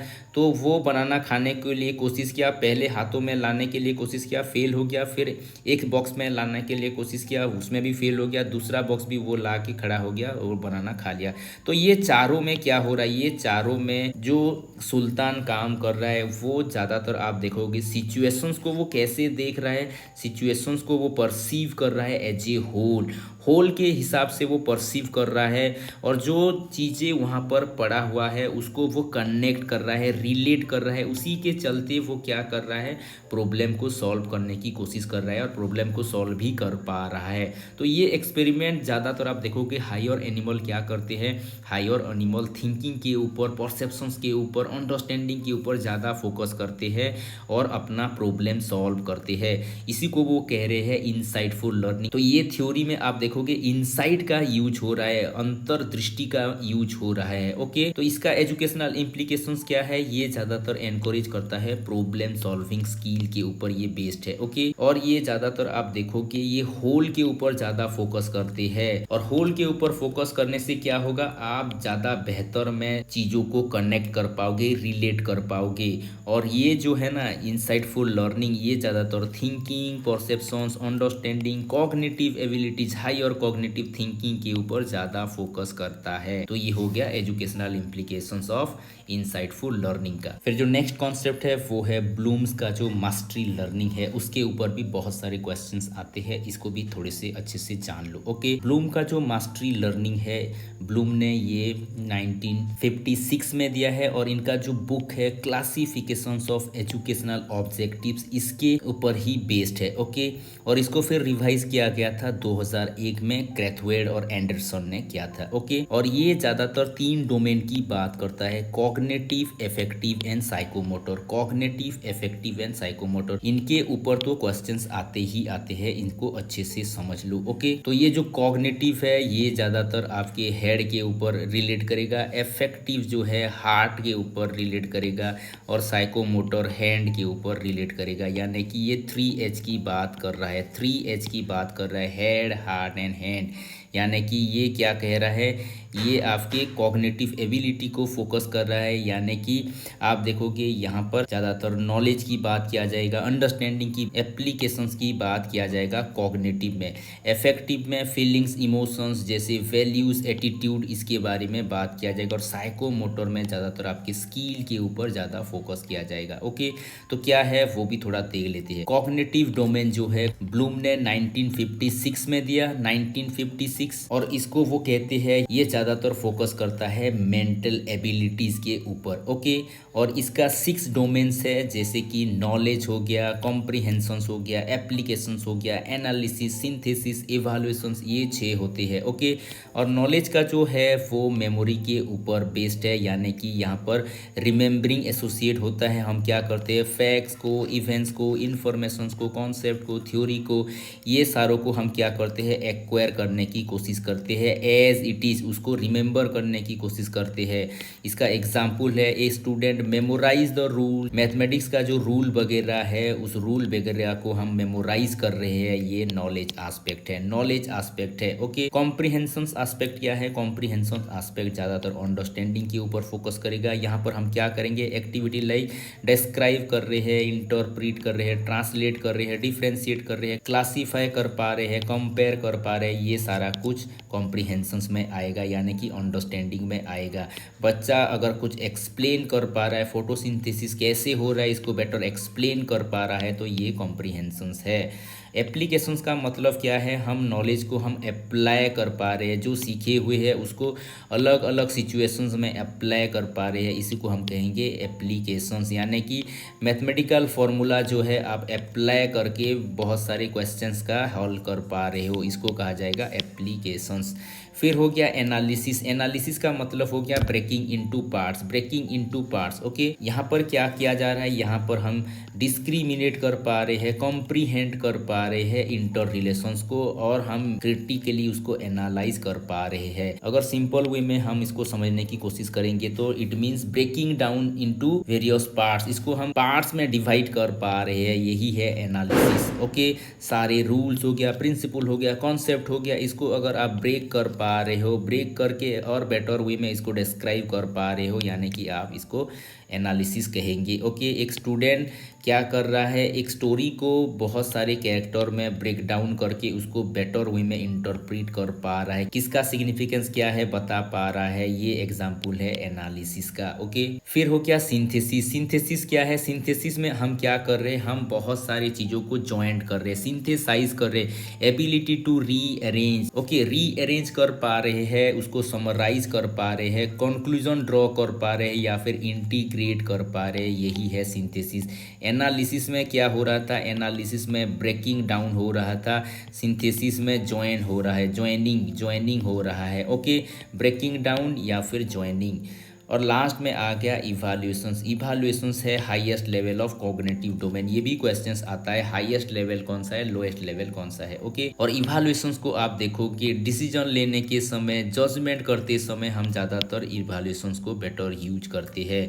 यहाँ पर आप देख सकते हो, student evaluate the effectiveness of new education policy. New education policy का इफेक्टिवनेस उड़ीसा जैसे ट्राइबल स्टेट में कैसा होगा, उसके आधार पे ये इवैल्यूएट करने की कोशिश कोशिश कर रहा है। ये है इवैल्यूएशंस का एग्जाम्पल। ओके, तो ये हो गया कॉग्निटिव एस्पेक्ट। फिर हो गया इफेक्टिव डोमेन या फिर इफेक्टिव एस्पेक्ट क्या है वो भी थोड़ा देख लेते हैं। इसको कहा जाता है इमोशनल एस्पेक्ट और ये हार्ट से रिलेट कर रहा है, हार्ट से रिलेट कर रहा है। और ये ब्लूम, मसीहा और क्रैथवेल ने ये 1964 में दिया था। वो पहला वाला जो था 1956 में दिया गया था, ये 1964 में। और इसका 5 सब डोमेन है। ये है रिसीविंग, रेस्पॉन्डिंग, वैल्यूइंग और इसके साथ साथ ऑर्गेनाइजिंग एंड इंटरनलाइजिंग। हाईएस्ट वाले को अच्छे से याद कर लो क्योंकि क्वेश्चंस जो आता है कौन कौन से हाईएस्ट वाला है ये ज़्यादा क्वेश्चन पूछता है। नेट में भी ऐसा क्वेश्चन पूछा गया है। ओके, तो रिसीविंग माना क्या है? रिसीविंग माना एक्वायर करना, न्यू नॉलेज का आप एक्वायर कर रहे हो, एक्सपीरियंस का आप एक्वायर कर रहे हो, ये हो गया रिसीविंग। ये ज़्यादातर रिसेप्टिव होगा, अवेयरनेस होगा, अटेंशन बेस्ड होगा। और इसका बड़ा एग्जाम्पल क्या होगा? इसका बड़ा एग्जाम्पल है आप जानने के लिए क्या कर रहे हो? क्वेश्चंस कर रहे हो। नॉलेज रिसीव करने के लिए आप पूछ रहे हो, ये होगा इसका सबसे बड़ा एग्जाम्पल। दूसरा स्टेप्स जो है वो है रेस्पॉन्डिंग। रेस्पॉन्डिंग का मतलब है आप एक्टिवली पार्टिसिपेट कर रहे हो, आप रेस्पॉन्स दे रहे हो, you are actively participating in the event. Event में आप एक्टिवली पार्टिसिपेट कर रहे हो, आप फीडबैक दे रहे हो, आप विशेष एक्सप्रेस कर रहे हो, आंसर्स दे रहे हो। ये क्या है? आपका रेस्पॉन्स को ये बता रहा है। ओके, फिर तीसरा जो है वैल्यूइंग। तो वैल्यूइंग क्या है? वैल्यूइंग का मतलब है आप अपने लाइफ में कुछ स्पेसिफिक वैल्यू को एक्वायर किए हुए हो और उसी के चलते आप अपने लाइफ को आगे बढ़ा रहे हो, ये है वैल्यूइंग। इसके एग्जाम्पल के हिसाब से हम देखेंगे कि तो जो बच्चे डिसीजंस वगैरह लेते हैं वो कैसे लेते हैं? अपनी वैल्यू सिस्टम के आधार पे डिसीजंस लेते हैं, ये है इसका राइट एग्जाम्पल। ओके, फिर जो चौथा है वो है ऑर्गेनाइजिंग। ऑर्गेनाइजिंग का मतलब है हम हमारे वैल्यू को ऑर्गेनाइज करेंगे, ऑर्डर में रखेंगे, ये है ऑर्गेनाइजिंग। ओके, स्टूडेंट क्या करते हैं जब एग्ज़ाम का समय आता है? वो क्या करते हैं? वो सारे वैल्यू को ऑर्गेनाइज करते हैं। हमें इतना बजे उठना है, ये पढ़ना है, ये खाना है, इतना बजे कॉलेज जाना है, ये क्या कर रहे हैं? एक ऑर्डर में सारे वैल्यू को ये रख रहे हैं। ओके, और लास्ट जो है इंटरनलाइजिंग। ओके, ये है सबसे हाईएस्ट लेवल। और ये किसका हाईएस्ट लेवल है? साइकोमोटर का नहीं है, ये है affective domain. Okay, affective domain, affective domain का ये हाईएस्ट लेवल है, इसको अच्छे से याद कर लो। ओके, ये क्या करेगा? ये आपका रियल पर्सनैलिटी को रिवील करेगा, रियल कैरेक्टरिस्टिक्स को रिवील करेगा। जैसे कि एग्जाम्पल के हिसाब से एक रियल स्टूडेंट क्या करेगा? रियल स्टूडेंट अपना जो रियल कैरेक्टर है, एथिकल बिहेवियर है, मोरल है, डेडिकेशन है, सिंसियरिटी है, ये क्या करता है अपनी लाइफ में, अपनी क्लासेस में, अपनी वे ऑफ लिविंग में इसको ज़्यादा क्या करता है? ये रिवील करता है, ये प्रदर्शन करता है, ये इंडिकेट कर रहा है इंटरनलाइजिंग। आपने सारे वैल्यू को आत्मसात कर लिया है, इंटरनलाइज कर दिया है। ओके, तो ये इफेक्टिव डोमेन का हाईएस्ट लेवल है। फिर जो लास्ट है वो है साइकोमोटर डोमेन। साइकोमोटर डोमेन ज़्यादातर आप देखोगे ये फिजिकल फंक्शंस के ऊपर ज़्यादा फोकस करता है। ये अगर हम याद करने की कोशिश करें तो ये हैंड के साथ एसोसिएट होगा। It is focus to reflex actions या फिर बॉडी मूवमेंट, आप ऐसे कह सकते हो। इसको भी 5 सब डोमेन में डिवाइड किया गया है। तो क्या क्या है? इमिटेशंस हो गया, मैनिपुलेशंस हो गया, प्रिसीजन हो गया, आर्टिकुलेशंस हो गया, नेचुरलाइजेशंस हो गया।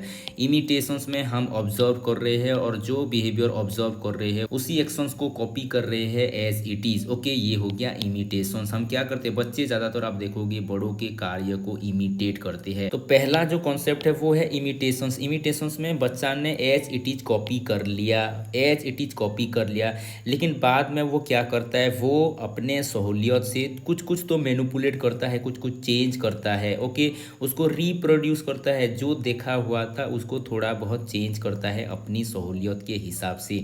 ये हो गया मैनिपुलेशन। फिर जो तीसरा है प्रिसिशन। प्रिसिशन का मतलब हो गया अभी ये क्या कर रहा है? इमिटेशन से आगे चला गया है, मैनिपुलेशन से आगे चला गया है, ये अभी इंडिपेंडेंट हो गया है।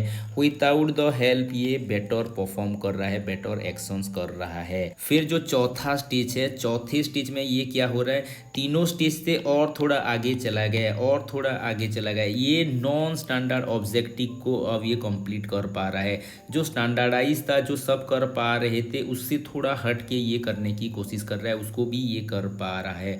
और लास्ट जो है ये सबसे हाईएस्ट है, नेचुरलाइजेशन। नेचुरलाइजेशन में इन्होंने स्किल को मास्टरी कर ली है, मास्टरी कर ली है, इससे ऊपर पकड़ बना ली है, इसीलिए ये हो गया सबसे हाईएस्ट, सबसे अव्वल। ओके, तो ये हो गया 5 stages of psychomotor domain. Okay, अगर ब्लूम का अगर आप कॉन्सेप्ट देखोगे, ब्लूम ने जो 1956 में कॉग्निटिव का दिया है, कॉग्निटिव का, ओके, अगर आप देखोगे तो लोएस्ट में क्या आएगा, लोएस्ट में आएगा नॉलेज, फिर उसके बाद comprehensions, applications, analysis, synthesis and evaluations, ऐसे करके 6 टाइप इन्होंने दिए थे। लेकिन बाद में जब 2001 में इसको रिवाइज किया गया तो इसका वो भॉर फॉर्म को रिवाइज कर दिया। भॉर फॉर्म के चलते इन्होंने 6 कैटेगरी बता दिया। जैसे कि नॉलेज में हम क्या कर रहे हैं, मेमोरी के ऊपर ज़्यादा फोकस कर रहे हैं, यानी कि रिमेम्बरिंग के ऊपर ये काम कर रहे हैं, तो इन्होंने इसको कन्वर्ट कर दिया रिमेम्बरिंग के हिसाब से।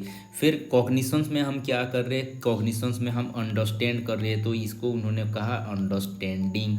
एप्लीकेशंस में हम क्या कर रहे हैं, अप्लाई कर रहे हैं, इसीलिए इन्होंने इसको कहा अप्लाई कर रहे हैं। एनालिसिस में हम क्या करते हैं, एनालिसिस में हम एनालाइज करते हैं, एनालाइज। ओके, थेसिस और जो इवैल्यूएशंस था इसको इन्होंने थोड़ा एक्सचेंज कर लिया, को इन्होंने रखा है इवालुएट। और लास्ट में अब इन्होंने रखा है क्रिएट। ओके, इसको भी अच्छे से याद करो, जो रिवाइज्ड फॉर्म है क्रिएशन को इन्होंने हाईएस्ट दर्जा दिया है। ओके, तो ब्लूम्स टेक्सोनोमी का क्रिटिसिज्म भी है, उसको भी थोड़ा बहुत दे लेते हैं। ब्लूम ज़्यादातर नॉलेज के ऊपर ज़्यादा इम्फासिस कर देते हैं, ओवर इम्फासिस कर देते हैं, और उसके चलते वो हायर ऑर्डर जैसे कि क्रिटिकल थिंकिंग हो गया, क्रिएटिव थिंकिंग हो गया, इसके ऊपर ये नेगलेक्ट कर देते हैं। ओके, और दूसरा सबसे बड़ा जो इनका क्रिटिसिज्म है, ये स्किल के ऊपर कॉम्प्रोमेंटलाइज कर पाते हैं। और किसको ये नेगलेक्ट करते हैं, रियल लाइफ एक्सपीरियंस को ये नेगलेक्ट करते हैं, ये मोटिवेशंस को नेगलेक्ट करते हैं, कंस्ट्रक्टिव इंटीग्रेशंस की यहाँ पर कमी दिखाई देती है। तो ये है criticism of Bloom taxonomy. Okay, फिर गेने का एक हायरार्चिकल थ्योरी है, हायरार्चिकल लर्निंग थ्योरी, ये भी क्वेश्चंस बहुत बार आए हैं। 16 में भी आया था, 18 में भी आया था, 21 में भी आया था, इस बार भी आएगा। तो हायरार्चिकल लर्निंग थ्योरी किसने दिया है, गेने ने दिया है। ओके, इनका एक बहुत ही फेमस बुक है जो कि है द कंडीशन ऑफ लर्निंग, ये बहुत ही फेमस है, ये भी क्वेश्चंस में आते हैं। ओके, और ये क्या कहते हैं, ये कहते हैं जो हायरार्की दिया गया है ना, 8 हायरार्की,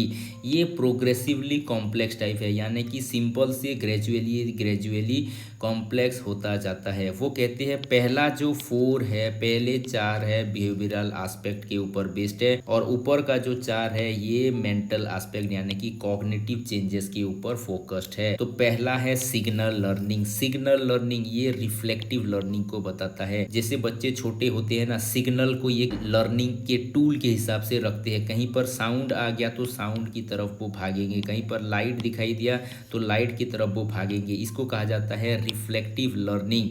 ये ज़्यादातर आप देखोगे क्लासिकल कंडीशनिंग थ्योरी में ज़्यादातर आपको देखने को मिला हुआ होगा। ओके, ये नेचुरल रिफ्लेक्सेस के ऊपर बेस्ड है और ये सबसे लोएस्ट लर्निंग है गेने का। दूसरा जो है stimulus response learning, stimulus create किया जा रहा है, उसके आधार पर रेस्पॉन्स दिया जा रहा है। ओके, स्टिमुलस रेस्पॉन्स ऐसे करके कंडीशनिंग करके आपका लर्निंग हो रहा है। ओके, तो ये कंडीशन बेस्ड लर्निंग है। और ज़्यादातर आप देखोगे ऑपरेंट कंडीशनिंग जो है ये स्टिमुलस रेस्पॉन्स बेस्ड लर्निंग है। और यहाँ पर ज़्यादातर आप देखोगे वॉलेंटियर एक्शंस को ज़्यादा रीइंफोर्स किया जाएगा। तीसरे तरफ का लर्निंग है चेनिंग का मतलब कनेक्शंस, बहुत सारे एसआर को जब हम कनेक्ट कर लेते हैं ये हो जाता है चेनिंग। ये भी क्वेश्चंस आए हैं, चेनिंग is a type of learning in which of the psychologist, ऐसे करके क्वेश्चंस दिया था। तो गेने का हायरार्की में ये तीसरा नंबर है चेनिंग। ओके, और चेनिंग भी 2 तरह के होते हैं, एक होते हैं मोटर चेनिंग और दूसरा होता है वर्बल चेनिंग। मोटर चेनिंग में आप देखोगे जैसे कि ड्राइविंग में हम क्या करते हैं, बहुत सारे अंगों की यूज करते हैं, यहाँ पर पाँव भी चल रहा है, यहाँ पर हाथ भी चल रहा है, यहाँ पर आंख भी चल रहा है, सारी चीजें यहाँ पर कंबाइन हो रहे हैं, तो ये हो गया चेनिंग, मोटर चेनिंग। वर्बल चेनिंग में क्या हो रहा है, शब्द को हम बहुत सारे कनेक्ट करके हम बोल रहे हैं, जैसे कि बोलने के समय, टॉकिंग के समय बहुत सारे शब्द को जोड़ के हम क्या करते हैं, बोलते हैं, ये है वर्बल चेनिंग। तो चेनिंग 2 प्रकार की है, मोटर चेनिंग और वर्बल चेनिंग। लर्निंग। ओके, फिर जो नेक्स्ट स्टेप है वो है वर्बल एसोसिएशंस। अब क्या करेंगे, हम बहुत सारे स्टिमुलस रेस्पॉन्स को वर्ड के साथ एसोसिएट कर देंगे, इसीलिए तो इसका नाम है वर्बल एसोसिएशन। एसोसिएट करना है वर्बल को, यानी कि वर्ड को एसोसिएट करना है स्टिमुलस रेस्पॉन्स के साथ। जैसे कि बच्चा क्या करता है, बच्चा एप्पल को देखता है और एप्पल शब्द के साथ इसको जोड़ देता है, ट्रेन के साउंड को सुनता है और उसको ट्रेन के शब्द के साथ जोड़ देता है।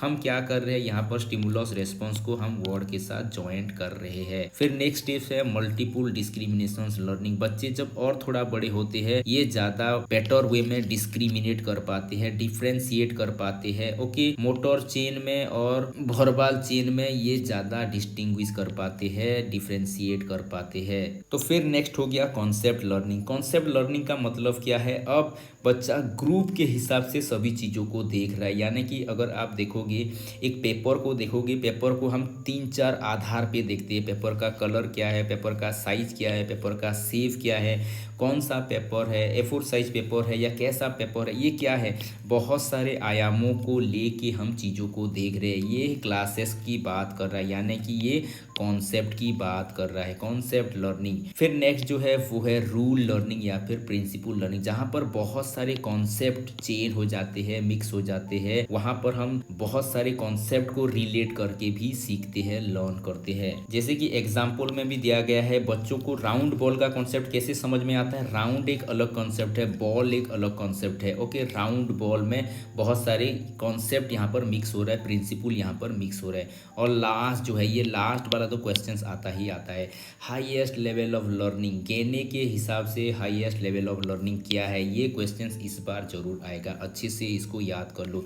हाईएस्ट लेवल ऑफ लर्निंग है problem solving. Highest level of learning यहाँ पर क्या होगा, यहाँ पर सारे प्रिंसिपल, सारे रूल्स, ये सारा कुछ कॉम्बाइन हो जाएगा और कॉम्बाइन होके नए नए सिचुएशंस में जो प्रॉब्लम्स आ रहे हैं उस प्रॉब्लम्स को सॉल्व करने की कोशिश करेगा।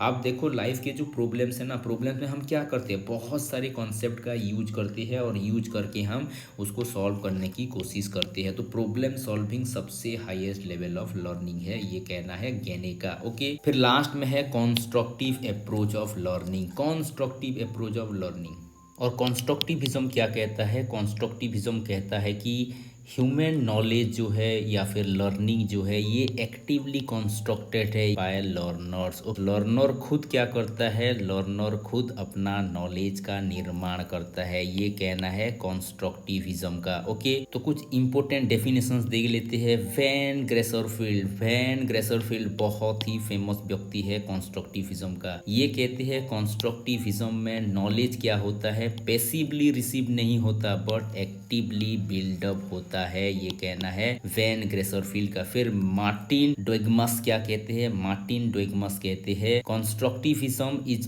Building on knowledge known by the student. Student के द्वारा ही नॉलेज बिल्ड होता है। ओके, ये एजुकेशन स्टूडेंट सेंटर होता है, स्टूडेंट सेंटर होता है क्योंकि स्टूडेंट यहाँ पर नॉलेज खुद कंस्ट्रक्ट करते हैं। ओके, फिर ब्रूनर क्या कहते हैं, ब्रूनर कहते हैं कंस्ट्रक्टिविज्म एक लर्निंग थ्योरी है जहाँ पर लर्निंग कैसे होता है, एक्टिव प्रोसेस होता है, जहाँ पर लर्नर खुद नए आइडियाज का, कॉन्सेप्ट का कंस्ट्रक्शंस करते हैं, ये कहना है ब्रूनर का। तो यहाँ का जिस्ट क्या है, यहाँ का जिस्ट या फिर समरी है, बच्चे अपना नॉलेज खुद कंस्ट्रक्ट कर रहे हैं, इसीलिए इसको कहा जा रहा है कंस्ट्रक्टिविज्म।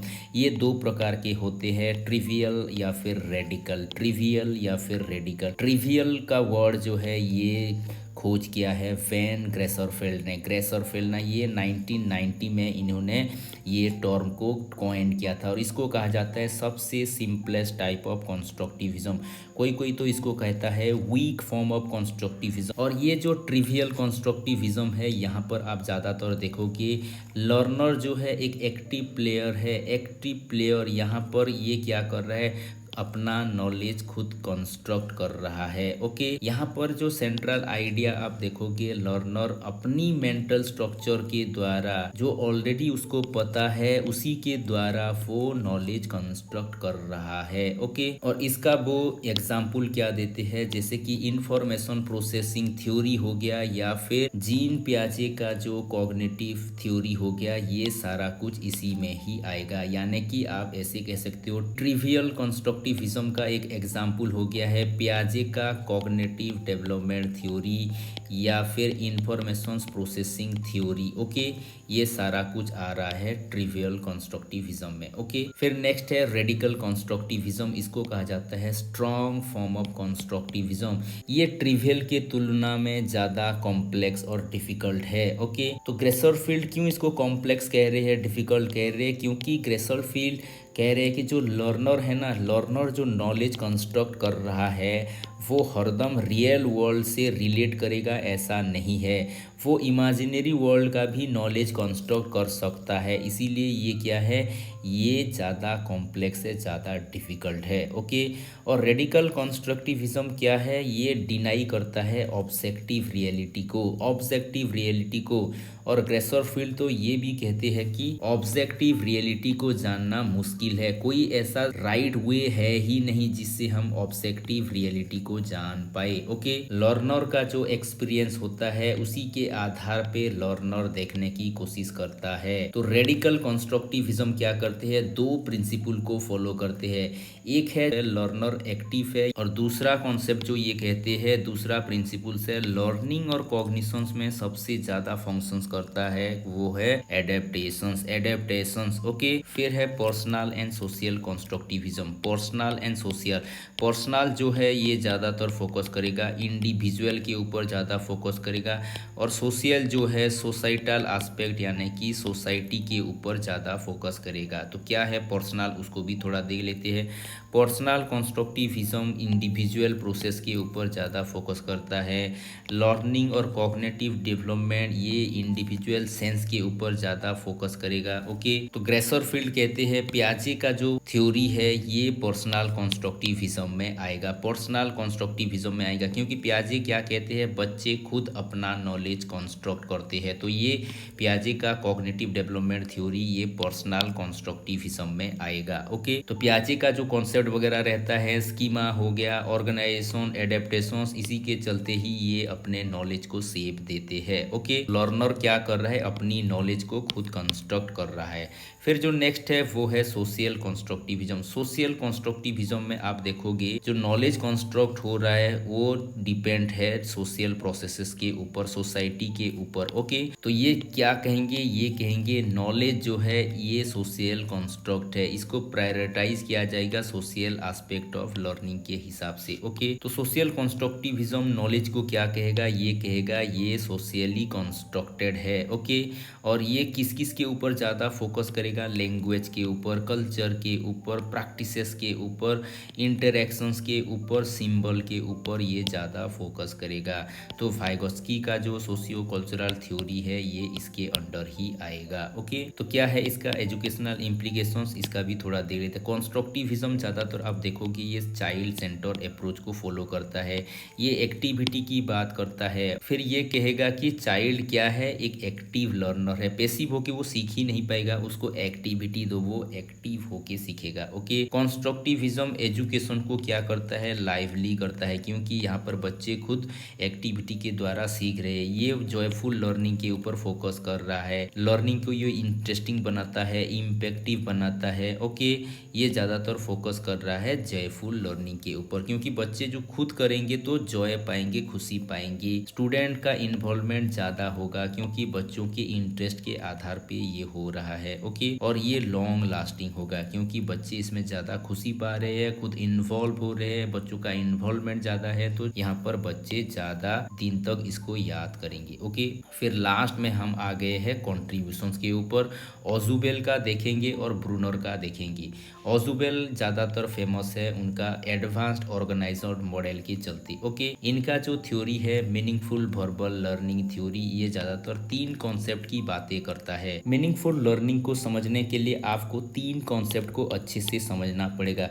कैसे नॉलेज करिकुलम कंटेंट ऑर्गेनाइज हो रहा है इसको पहले समझना पड़ेगा, कैसे माइंड में इंफॉर्मेशन प्रोसेस हो रहा है इसको समझना पड़ेगा, और तीसरा जो है कैसे टीचर ये सारे आइडियाज़ को अप्लाई कर रहे हैं लर्निंग में या फिर करिकुलम मेकिंग में, इसको आपको अच्छे से समझना पड़ेगा, तभी आप मीनिंगफुल लर्निंग को बेटर इंटरप्रेट कर पाओगे, ये कहना है डेविड ऑजबेल का। ओके, तो मीनिंगफुल लर्निंग क्या करता है? मीनिंगफुल लर्निंग टीचर को इंस्ट्रक्ट करता है कि ताकि वो बेटर सिलेक्ट कर पाए, ऑर्गेनाइज कर पाए, प्रेजेंट कर पाए न्यू इंफॉर्मेशन को। और ये मॉडल 3 फेजों की ऑपरेशंस की बात करता है। जो पहला ऑपरेशन है एडवांस ऑर्गेनाइजर को प्रेजेंट करना है, दूसरा हो गया लर्निंग टास्क को यानी कि लर्निंग मटेरियल को प्रेजेंट करना है, और तीसरा हो गया कॉग्निटिव ऑर्गेनाइजेशन जो है इसको स्ट्रेंथन करना है। ओके, ये 4 टाइप के लर्निंग की बात करते हैं। रूड लर्निंग यानी कि आपने क्या किया है, क्रेम कर दिया है, ये सबसे लोएस्ट लेवल ऑफ लर्निंग कहते हैं ऑसुबेल। ओके, दूसरा जो है मीनिंगफुल लर्निंग। मीनिंगफुल लर्निंग यहाँ पर ज्यादातर आप फोकस करोगे कॉन्टेक्स्ट के ऊपर, कनेक्ट करोगे नॉलेज को रियल लाइफ सिचुएशंस के साथ। तीसरा जो है ये है रिसेप्टिव लर्निंग, यहाँ पर आप नॉलेज को रिसीव कर रहे हो।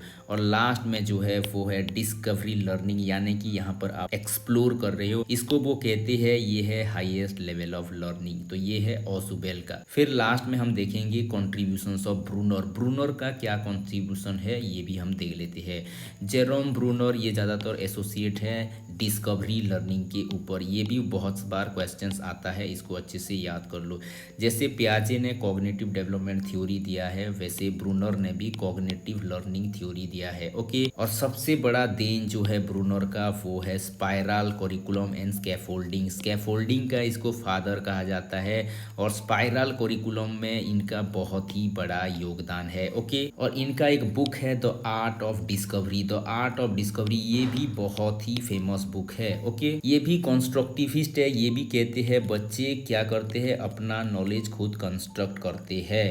तो इनका जो डिस्कवरी लर्निंग है सबसे ज़्यादा फेमस है, और इसके ऊपर ही क्वेश्चंस पूछा जाता है। तो क्या है बेसिक प्रिंसिपल्स थोड़ा बहुत देख लेते हैं। तो बच्चे प्रॉब्लम सॉल्विंग के लिए क्या करेंगे, बहुत सारे इंफॉर्मेशन को एक्वायर करेंगे।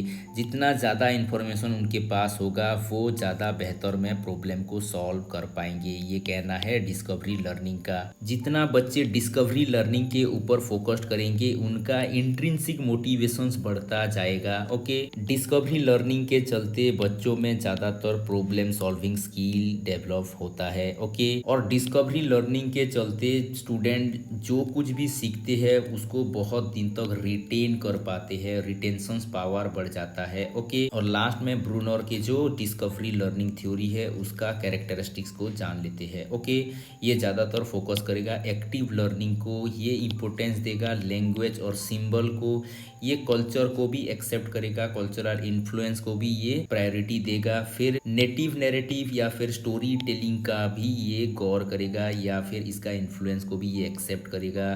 फ्लेक्सिबिलिटी की बात करेगा, और ये तो क्वेश्चंस आता ही आता है। स्कैफोल्डिंग के ये फादर है, जो टेम्पोररी हम सपोर्ट देते हैं। ओके, एमकेओ की भी ये बात करता है, और इसके ऊपर भी क्वेश्चंस आता है। स्पाइरल करिकुलम, स्पाइरल करिकुलम यानी कि आप देखोगे क्लास 1 का करिकुलम किसके साथ जुड़ा हुआ है, 2 के साथ, 3 के साथ, 4 के साथ, 5 के साथ, ऐसे ऐसे जुड़ा हुआ रहता है। आप अपने भी देखो +2 में जो आप एजुकेशन पढ़ रहे थे उसका कुछ ना कुछ रिलेशन +3 फर्स्ट ईयर में था, उसका कुछ ना कुछ रिलेशन सेकेंड ईयर में था, उसका कुछ ना कुछ फाइनल ईयर में था, उसका कुछ ना कुछ पीजी में था। ये क्या है, ये इसका कनेक्शंस आते जा रहा है, ये है spiral curriculum.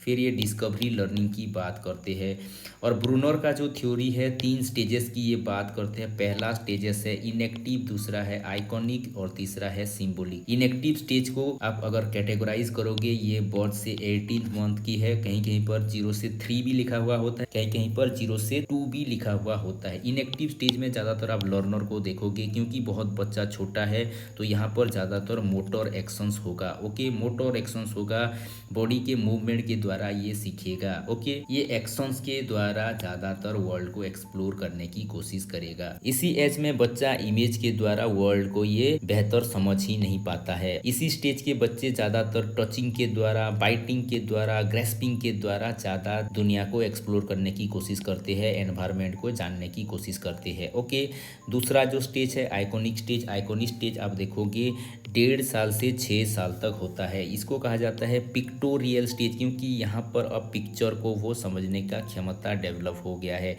Image based learning यहाँ पर ज़्यादा होगा। चिल्ड्रेन क्या करेंगे, चिल्ड्रेन थिंग्स को सेंसोरी इमेज के द्वारा अब चिंता कर पाएंगे, मेंटल पिक्चर के द्वारा अब बेहतर इमेजिनेशन क्रिएट कर पाएंगे। ओके, तो इनका जो कॉग्निटिव प्रोसेस होगा वो इमेजरी होगा। ओके, और जो लास्ट स्टेज है वो है सिंबॉलिक स्टेज। सिंबॉलिक स्टेज है 6 से ज़्यादा साल का, और इस स्टेज में ज़्यादातर बच्चों को आप देखोगे ये एब्स्ट्रैक्ट स्टेज है। एब्स्ट्रैक्ट लेवल का चिंतन यहाँ से स्टार्ट हो जाता है। ओके, यहाँ पर वर्ड को वो अच्छे तरह से समझ पा रहा है, सिंबल को अच्छे तरह से समझ पा रहा है, इमेज को वो अच्छे तरह से समझ पा रहा है। ओके, तो ये है सबसे हाईएस्ट स्टेज, ये कहना है ब्रूनर का। तो यहाँ पर कुछ कुछ क्वेश्चंस ऐसे भी आ जाते हैं, जैसे कि पियाजे का कौन सा स्टेज सिंबॉलिक स्टेज से एसोसिएट है, कौन सा स्टेज आइकॉनिक स्टेज से एसोसिएट है। तो पियाजे का जो स्टेजेस है उसको भी अच्छे से जानना है, इसका स्टेजेस का ईयर को भी अच्छे से जानना है, क्योंकि ये क्या करेगा, इस स्टेज को रिलेट करके पियाजे का भी पूछ देगा, या फिर पियाजे का रिलेट करके इस स्टेज को दे देगा। अगर आपको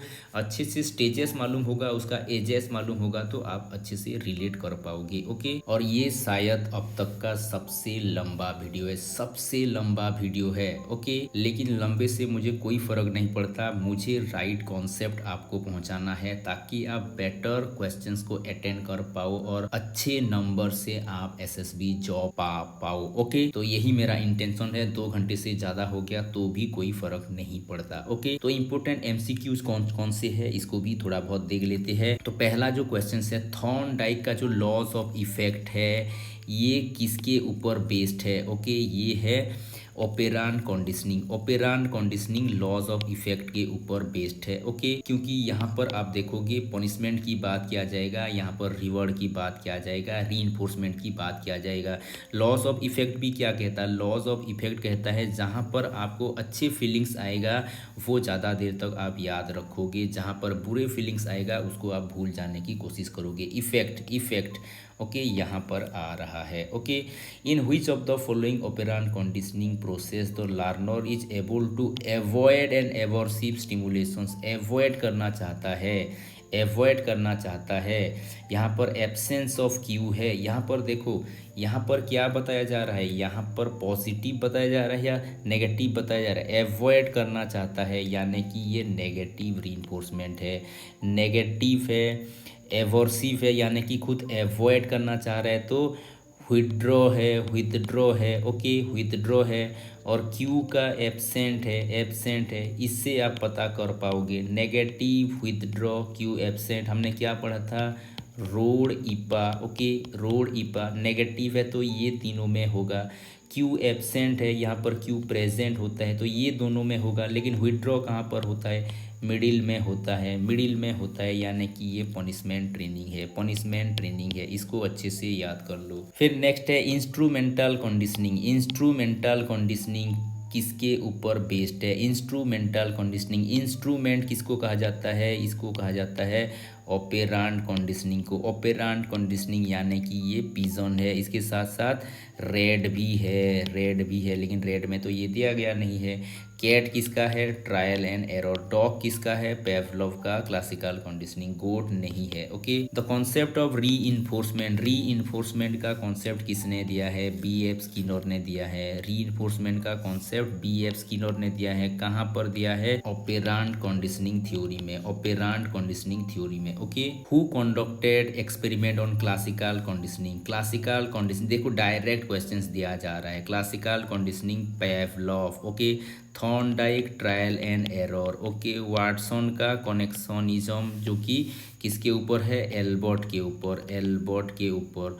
विलियम जेम्स तो अलग ही चीज़ है, ये तो लर्निंग से एसोसिएट ही नहीं है। ये विलियम जेम्स किसके ऊपर ज़्यादा फोकस्ड है, ये है प्रिंसिपल ऑफ साइकोलॉजी बुक्स इन्होंने लिखा है 1890 में। इसको आप याद कर सकते हो। Okay, real learning leads to dash in behaviour. Real learning क्या करता है, परमानेंट चेंज इन बिहेवियर होता है। Certain change in behaviour behaviour occurs due to certain change, किसके चलते बिहेवियर में चेंज भी होता है, मैच्योरेशन के चलते होता है, फैटिक के चलते होता है, ड्रग के चलते होता है। तो ये हो जाएगा ऑल ऑफ दिस, क्योंकि मैच्योरेशन आते ही हमारे अंदर भी बहुत सारे बिहेवियरल चेंज होता है, क्लांति आते ही भी हमारे अंदर भी बहुत सारे चेंजेस होते हैं, ड्रॉप के चलते भी हमारे अंदर बहुत सारे चेंजेस आते हैं। लेकिन ये चेंजेस लर्निंग नहीं है, ओके, लर्निंग नहीं है, इसको भी अच्छे से जान लेना है। तो इसका आंसर हो जाएगा all the above, okay. Which of the following theories of learning emphasis on reward and punishment, reward and punishment के ऊपर कौन फोकस्ड है, ये है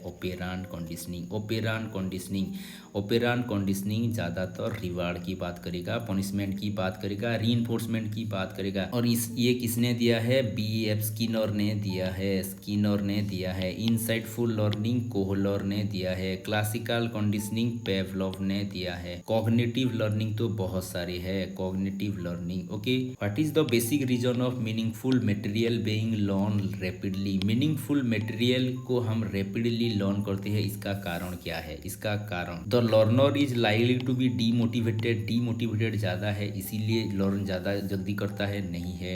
फिर बी देखो, it is related to previous experience, हाँ, अगर बच्चा का जो लर्न किया हुआ है वो प्रीवियस एक्सपीरियंस के साथ रिलेट हो पा रहा है तो बच्चा ज़्यादा रैपिड में लर्न करेगा, ये होना चाहिए उत्तर। लेकिन अदर ऑप्शंस भी दे लेते हैं। It's permit more effective transfer, यहाँ पर ट्रांसफर की कोई बात नहीं है। It has continuity and meaning inherent in itself, यहाँ पर इनहर्ट की बात ही नहीं है, ओके, तो ये नहीं होगा। Who has propose chaining as a learning method, ये किसने कहा है, ये कॉन्सेप्ट है गेने का जो हायरार्चिकल लर्निंग है ना, यहाँ पर है। ये 8 टाइप का लर्निंग की बात करते हैं, ये है तीसरा लर्निंग।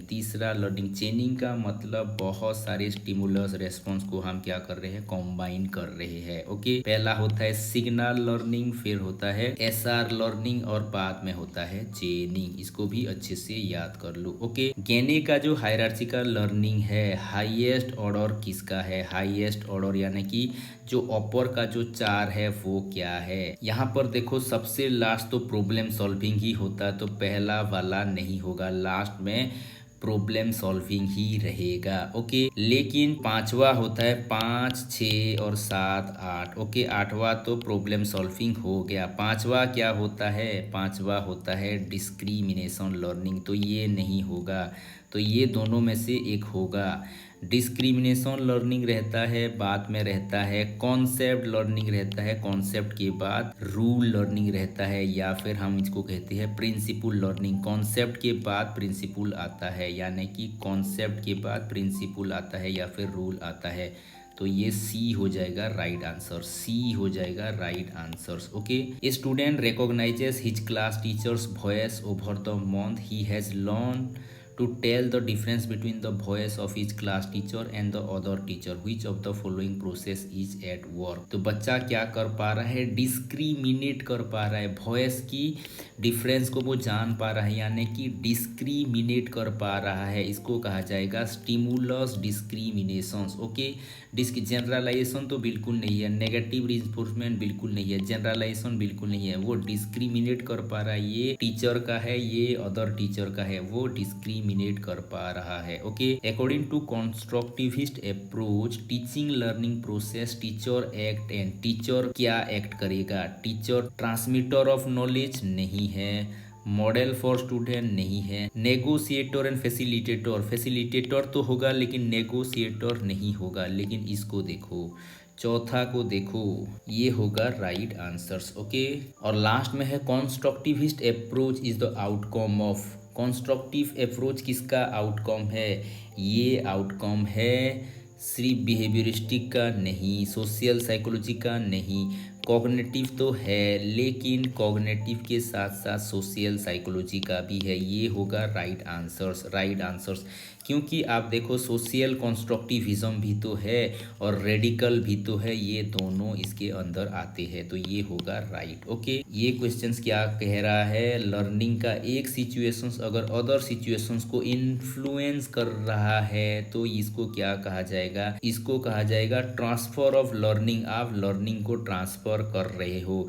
कोई प्रीवियसली एक्वायर लर्निंग है और ये न्यू लर्निंग को ये इम्पैक्ट कर रहा है, यानी कि ये ट्रांसफ़र ऑफ लर्निंग है। आपने एडिशंस अच्छे से सीख लिया है, इसके चलते आपको इजी हो जाएगा मल्टीप्लिकेशन सीखना, क्योंकि ये इसको हेल्प करेगा। ये क्या हो रहा है, ये लर्निंग यहाँ पर ट्रांसफ़र हो रहा है, इसको कहा जाएगा ट्रांसफ़र ऑफ लर्निंग। एवॉइड आप कुछ नहीं कर रहे हो, हेल्पलेसनेस ये बिल्कुल ही नहीं है, लर्निंग टू लर्न ये बिल्कुल नहीं है। ओके, तो ये है transfer of learning. Experimental learning किसके साथ एसोसिएटेड है, क्योंकि ये एक्सपेरिमेंटल है, ये ह्यूमनिस्टिक नहीं होगा, बिहेवियरिस्टिक नहीं होगा, गेस्टाल्ट भी नहीं होगा, यहाँ पर कॉग्निटिव साइकोलॉजिस्ट होगा। कॉग्निटिविस्ट ज़्यादातर किसके ऊपर फोकस करते हैं, नॉलेज की कंस्ट्रक्शंस के ऊपर फोकस करते हैं, नॉलेज खुद कंस्ट्रक्ट करना ये कहते हैं ये, तो ये होगा कंस्ट्रक्टिविज्म यानी कि एक्सपेरिमेंटल लर्निंग। गेस्टाल्ट तो परसेप्शंस की बात करते हैं, अंडरस्टैंडिंग की बात करते हैं। ओके, ये क्वेश्चंस भी देखो। एक्सटिंक्शंस, हमने वर्ड पढ़ा था एक्सटिंक्शंस, ये किससे रिलेट कर रहा है, कंडीशनिंग से रिलेट कर रहा है। ये पेवलॉव में भी था, ये स्किनर में भी था। एक्सटिंक्शंस जो कंडीशनड बिहेवियर है, स्टिमुलस रेस्पॉन्स हमने क्रिएट किया था, ये अगर वीकेंड हो जाए तो ये क्या होगा, ये एक्सटिंक्ट हो जाएगा, ये कहना है पेवलॉव का। फिर स्किनर क्या कहते हैं, स्किनर कहते हैं जो रिवार्ड के चलते बच्चा क्या कर रहा है, रेस्पॉन्स दिखा रहा है, इस रिवॉर्ड को आप रिड्यूस कर दोगे तो रेस्पॉन्स धीरे धीरे ख़त्म हो जाएगा, यानी कि एक्सटिंक्ट हो जाएगा। ओके, तो ये दोनों ही कह रहे थे एक्सटिंक्शन के बारे में, और ये दोनों थ्योरी कैसा थ्योरी है, कंडीशनिंग थ्योरी है। ओके, तो यही है आज का क्लासेस। बहुत ही ज़्यादा टाइम हो गया है, 2 घंटे से ज़्यादा हो गया है, और बहुत ही जल्द लास्ट चैप्टर जो है पर्सनैलिटी थ्योरीज, क्योंकि बहुत सारे कॉन्सेप्ट है, आप ऐसे करके 5-10 मिनट में ये सारे कॉन्सेप्ट को ख़त्म कर ही नहीं सकते, इसके लिए टाइम लगेगा। बेटर समझना है, बेटर पढ़ना है, बेटर जानना है, तो इसके लिए टाइम लगेगा। 2 घंटे भी लग सकते हैं, 3 घंटे भी लग सकते हैं। इसीलिए वीडियो जो मैं डेली लाने वाला था वो थोड़ा लेट हो रहा है, क्योंकि मैं खुद ड्यूटी करता हूँ, मैं कॉलेज जाता हूँ। कॉलेज में आप 5, 5:30, 6 बजे आओगे। 6 बजे आने के बाद आपके पास कितना एनर्जी होगा जो आप पीपीटी तैयार करोगे, उसके चलते क्लासेस करोगे, वीडियो कन्वर्ट करोगे, एडिटिंग करोगे, उसको अपलोड करोगे, इतना सारा प्रोसेस बहुत टाइम लगता है। It is a time consuming process. अभी कॉलेज में भी बहुत सारा काम चल रहा है, बहुत सारा स्पोर्ट्स, ऐसे एग्ज़ाम वगैरह सारे के सारे चल रहे हैं, उसको मद्देनज़र रखते हुए मैं टाइम निकाल के आपके लिए कुछ कर पा रहा हूँ, यही बड़ी बात है। और बहुत सारे बंदे क्या हो रहे हैं, बहुत सारे क्वेश्चंस कर रहे हैं, क्यों आप रेगुलर बेसिस पे नहीं डाल रहे हो वीडियो, 2 दिन हो गया है वीडियो क्यों नहीं आ रहे हैं। भाई मेरे भी कुछ लिमिटेशंस है, उसको भी आप समझो। बहुत सारे लिमिटेशंस के चलते भी मैं आपके लिए वीडियो लाने की कोशिश कर रहा हूँ। That is what is my priority. मैं हरदम चाहता हूँ कि जल्द से जल्द वीडियो में अपलोड करके आपका जो प्रॉब्लम है मैं उसको सॉर्ट आउट करूं, लेकिन फिर भी मेरा जो मजबूरी है, मेरा जो लिमिटेशंस है, उसके चलते मुझे बहुत सारा प्रेशर आ जाता है, प्रॉब्लम्स आ जाता है, लेकिन फिर भी मैं ट्राई कर रहा हूं 20 तारीख तक सारे सब्जेक्ट को, सारे यूनिट को ख़त्म कर दूं। तब तक पढ़ते रहिए, सीखते रहिए। Thank you for watching, have a nice day.